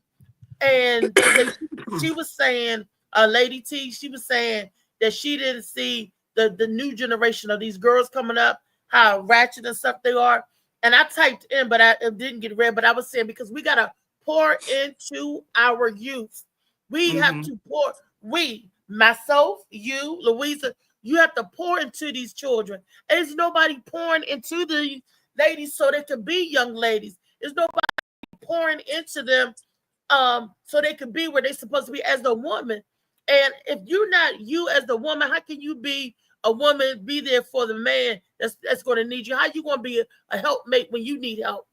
Right. Yeah. You know, we got to pour into, and I don't see that across the board. I see spot here and there. That's why they call me everybody's auntie, because I bring all the children in.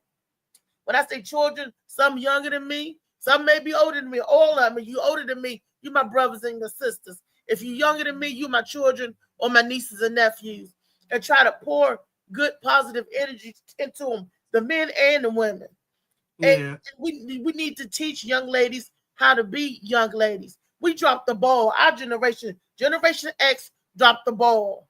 Mhm. Everybody's generation, because we didn't teach them the same way that the other generation taught us. We didn't teach them the same way. We tried to do something different, or just let it go altogether. That's why your grandmothers out there in the club with the children, and ain't nobody home with the babies. Right. You know, because somewhere along the line, Stella trying to get her groove back, but Stella got a grown, Stella 28, got a 14-year-old daughter who just had a baby. How about that? Right. Situations Right. like that. Nobody Mhm. is pouring into them individuals. We need Mhm. the people up here to say, this is how you do this is how you do that. Nurturing, caring, giving, teaching, education. To be a woman, so you can stand Yeah. up and be accounted for, and you can stand up and take whatever onus that's put on you. You can stand up and say, Mhm. yes, I did that. Accountability, so you could be accounted. So you can say, okay, Right. yeah, I did that. I made a mistake. A real woman say, let's move on. Mhm. Let's Mhm. go. Let's go to the next phase. Yeah. Because So I every think, strong woman yeah. ain't a real woman. I'm talking about Yeah. a real woman. And Mhm. like I said, I see a lot of strong women in different aspects of their life, but they're not presenting me the real woman. They're not presenting me the vulnerable, like Louisa said yesterday. You're not seeing the vulnerable woman because she's a real woman. You're not seeing the one that wants to love, the one that wants to be considered. If we just show one aspect of what a real woman is, just one aspect, that's not enough. Show them all of it so that they know they all of these things. So they know that the guilt shouldn't be on them. When they come home after they did their time, they should feel loved in themselves. I made it through this trial tribulation. Let me get my life together one step at a time and be able to move forward. Real woman, we move forward. We get past whatever we in, because all of us on this panel, men and women, are going to be hit hard times. Unforeseen circumstances happen to us all. But we have to know how to take the onus, take accountability, and move on through it. Move Mhm. through it, not to go above it, around it, over it, under it, but break through. That's why they call a breakthrough. Coming up new, coming up, moving in the positive and the right direction. That's Yeah. all I'm saying. And we got to show these young people this. Show this, like, okay, this is how you should conduct yourself. Have pride. And when they take the pride and the hope, that's it. It's all gone. Well, I think a lot of it too is, broken people can't help broken people. So it's a lot of, parents and, just people out here that are broken and they in situations. And so, it's hard for them to even know what they need to do or understand what they need to do because they are so broken. And that's why other people have to come in to work with them because they get stuck in their brokenness, can't figure out how they got there, don't know how to get out of it. And so, it takes people to come in and meet them where they are. And that's for people that's incarcerated and people out here walking around. It's a lot of people walking around. They're just hurting, and I meet them every day. They're hurting, they're going through stuff, they feel like nobody's listening to them. They want to be heard, but they don't know how to express themselves. And so it's really important that and then it's just life, it's just all the stuff that's going on in life. I'm like, your BGE bill, like I got a BGE bill, that's enough to go down there and blow BGE up. It's just so much stuff going on that people have to deal with in addition to raising their children, trying to figure out how to pay bills, how to put food on the table. So people are really going through. And if you don't have the tools to be able to deal with those things, you're going to find yourself in a very bad place or space or doing something that you thought you would never do. And so that's why I want to try to get on top of I'm just one person, I just want to try to get on top of some of these things that are going on and address them. The other thing I'm doing now is I have a trauma response team. And so my trauma response team, we go out to like churches, organizations, businesses, and we actually go out and talk about different things. I have to do the assessment first to find out what the needs are, and then we get a plan together, and then we go out and we do work and we talk to them, about some of the things that they're dealing with. But like mental health is something in the US that's just not addressed like it should be. It's not, it's overlooked.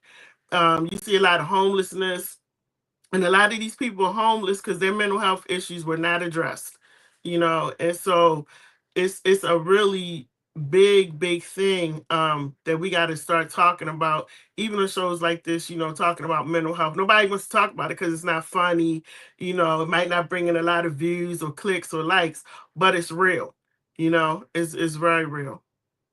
And we are open and we talk about that here on this show because all of us on the panel has been through, like you said, some things, and we all agree. That's one thing all of us agree on in unison, that we do need help. The mental health is the truth. And I always say health is wealth, and Wellness Wednesday, and the mental is part of you. So you gotta have that together, the fortitude, the aptitude. Ain't that right, Weezy Wee? Okay. Yes. I have it's a lot that been running through my mind. Let me start at the tea party. I appreciate you doing that. I do also do tea parties, but my tea parties are unisex. The reason why they are unisex is because without the women with the men, there are certain things that men can't heal from, and without the men for the women, there are certain things women cannot heal from. We are supposed to support each other. There are things that men bring that we need, and there are things that women bring that they need. So that's why I asked, are you going to have a unisex or just women? And I understand that's not your ministry. So I have no issue with that. Now, I would like to work, if you want, I would like to work, talk to you about it and everything. Eventually, you may have to bring them in, though, because women who are incarcerated tend to be left alone. Men who are incarcerated usually have the support of their women and their families. So you have to bring the men so that they can prove or regain the trust of the women and show that they have their support. So eventually you may have to, you don't have to, that's your plan, but eventually, because the point of coming back into the world or as a returning citizen, because most of the programs after they get out are for returning citizens, that's for men and women. Women, like you said, don't have that support. But in order to regain the trust and to be out here in this world, you need men to reassure them that they're there. So eventually So what I would do in that case, and I'm glad you brought that up, what I would do in that case is I'm about healing, first. And once I feel like, or I would share it with them, I would pass them on to you to go that step further. I don't really I'm not into, just running tea party, but my thing is the women that are coming out, I want to have a group session with them, with other women, to sit down and talk. If they feel comfortable enough going to like a tea party with a man, there will always be everywhere. Everything that I do, there's always resources. So people have a choice to do whatever they want to do. And so your thing of let's say you had I'm doing a tea party in August, you doing yours in October. That would definitely be out there for them to see and for them to choose whether or not they want to go to it. But I'm just looking at it from my perspective of, I go into the prisons every week and just working with these women. I'm gonna be honest with you, the last thing they want to deal with right now is a man. They trying to get back here to deal with their children. A lot of them are mothers. And so they want to know how I can reconnect with my children, because they have so much hurt and pain from being away from, years and years from their children. And so it's certain things that, I understand that, but they created them children with the men. Yeah. So I'm just saying there's no way they got it. They don't want to deal with them right then and there. But I'm saying I understand why the focus is on women, because women in prison do not have the same support that men in prison have. I do understand the mission in that. But eventually, incorporation is going to have to happen. I'm not saying on at your platform. I'm just saying eventually you can't come into this world and not have to deal with a man. Period. You got a father. No, You know. but they do need the tools. They do need tools to know how to do that, how to have those conversations. So that's something that, I would pass on to you, during the male and female tea parties. But yeah, my focus would just be on when they come out, really helping them to get what they need, getting housing. It's three things we always tell them. You got to get housing, or you got to focus on before you come out.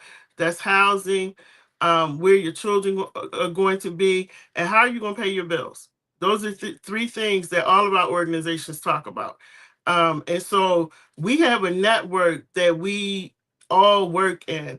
And so when I'm doing my events, just like doing the returning citizens events, everybody it's a resource. You're resourced out to somebody. We find out what you need and we resource you out to that person, because we don't want to miss anyone, male or female.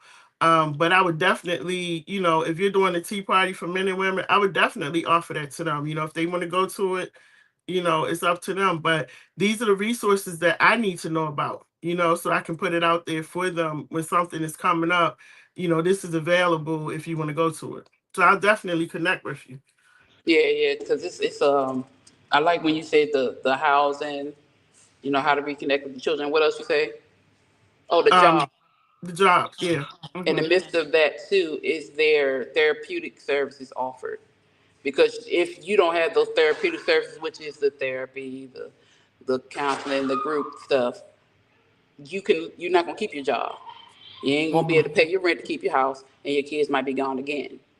So, Right. That stuff, all that is part of the four corners.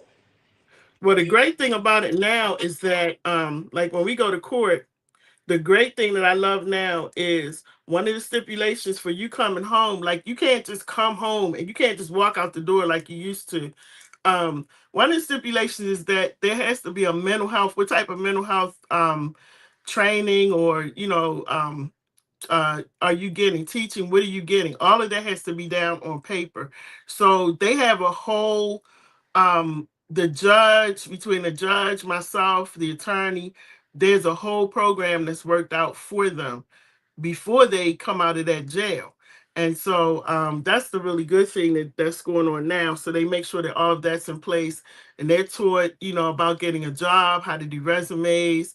They're giving clothes, because we take them down to Annapolis, so they get to. Yeah, You would that's never know they were incarcerated, because they get dressed up. So it's really good. Like I said, it's a whole wraparound program, and I love the fact that everybody, they fuss a little bit sometimes, but for the most part, when we come together, everybody comes together, and we do what we have to do for those returning citizens. But the biggest thing I would say for all of us is that it's just the funding. You don't get the money to do the things that you want to do. So a lot of times you're coming out of your pocket to do stuff, because it's the funding is not there. Trey said he thinks Dr. Lady J should have your tea parties for the queen served by the kings. But that would take some time. Again, like I said, because they can't focus on it or can't deal with that in their moment. But that would be cool to be of service. That'd be pretty cool. Mm-hmm. The women, like I think I mentioned this the last time about the women, are so different from the men. And as long as I've been going out to do this, I'm still trying to understand. It's probably because I've never been incarcerated.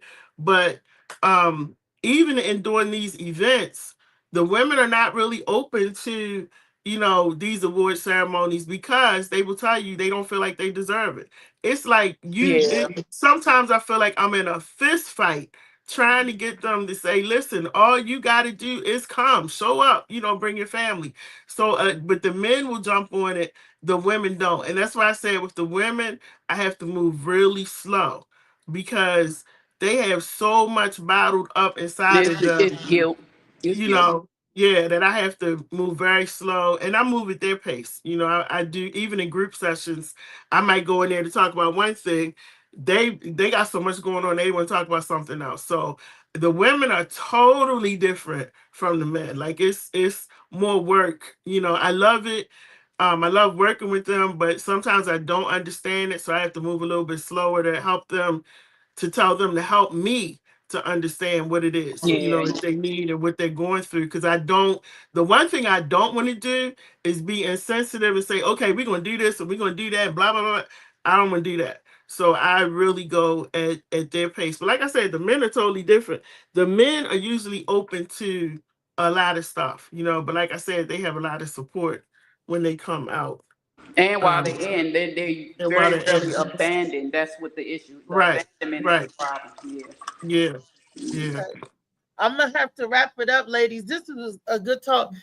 Dr. Lady J, come back tomorrow. All this week, we've been on this thing for 3 hours, so we want to wrap it up, and I'll let everybody get back to their day. But I want to take the time to thank everybody that's on the panel, that's been on the panel, to come in for their love and support, and that get in on these conversations, and everybody in the audience that sit and get in on the conversation, and everybody that's out there that's watching us. Even when you go back later, you still could comment later. Just hit that like, comment, and share button. We're trying to get everybody in on the good conversation here on the Morning Mac Show. Tomorrow is Wellness Wednesday. All right, y'all. And we're going to be back with some more mental health as well, and some more cucumber for Dr. Mackey. I think that's his name. Dr. Mackey. We're going to get something that you could grow on. We always try to drop a little bits of nuggets of knowledge or wisdom, or just impart what's in our heart. So that's all I'm saying about the Morning Mac Show. Y'all come in, tune in. Come on the 28th, Dr. Lady J, Returning Citizens Award. Y'all get that done. And there's something else that's happening this weekend. Do anybody else got any other announcement for this weekend? No. No, ma'am. No, ma'am. Remember it tomorrow. Thank you, Beast, for Beast Mentality. I don't know when the Knocks are coming back. So when Beast find out, he'll let us know when the next episode of the Knocks will be back. So we're looking forward to that too. Love y'all. Yeah. All right. Have a great day. See you later. All right, y'all. Molly Ball, take us home. Wake up with the sun in a steaming cup. Tune into the show where the vibes heat up. The Morning Mac got the flavor, got the glow. Started right, let your energy flow. High takes rising like the morning brew. The men I Fresh feel to ideas stay and out laugh of or the two. room. From your first headline to your daily dose. Come out to This is refresh the the show where your ladies' drink, help spirit other women sit down or goes. something proclaim. The men are not to be seen or heard this time around. They're only there to be observed. Inspiration packed in a casual swag. Sip it slow, feel the rhythm hit your toes. Welcome to the place where the good vibes go.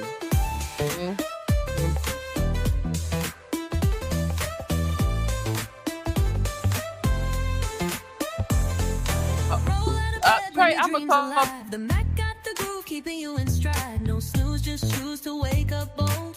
This is your hour, let your story unfold. New ideas with the sunrise spark. Fuel for your fire when the world feels dark. Spinning the tracks of your mental glow. Every listen's a hit on the Morning Mac Show. Oh, it's the Morning Mac, where the time don't lag. Get your inspiration packed in a casual swag. I got a show with the conductor, Elrie. You wait down to say it. The contractor? With the contractor.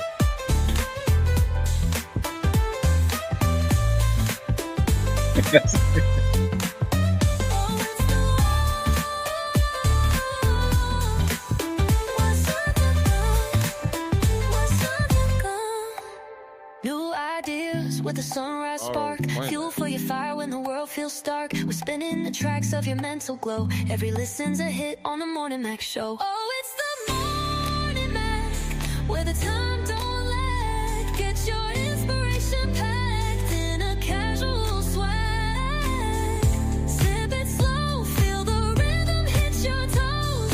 Welcome to the place where the good vibes go. Bro, you calling me? Always come out the conductor. The contractor.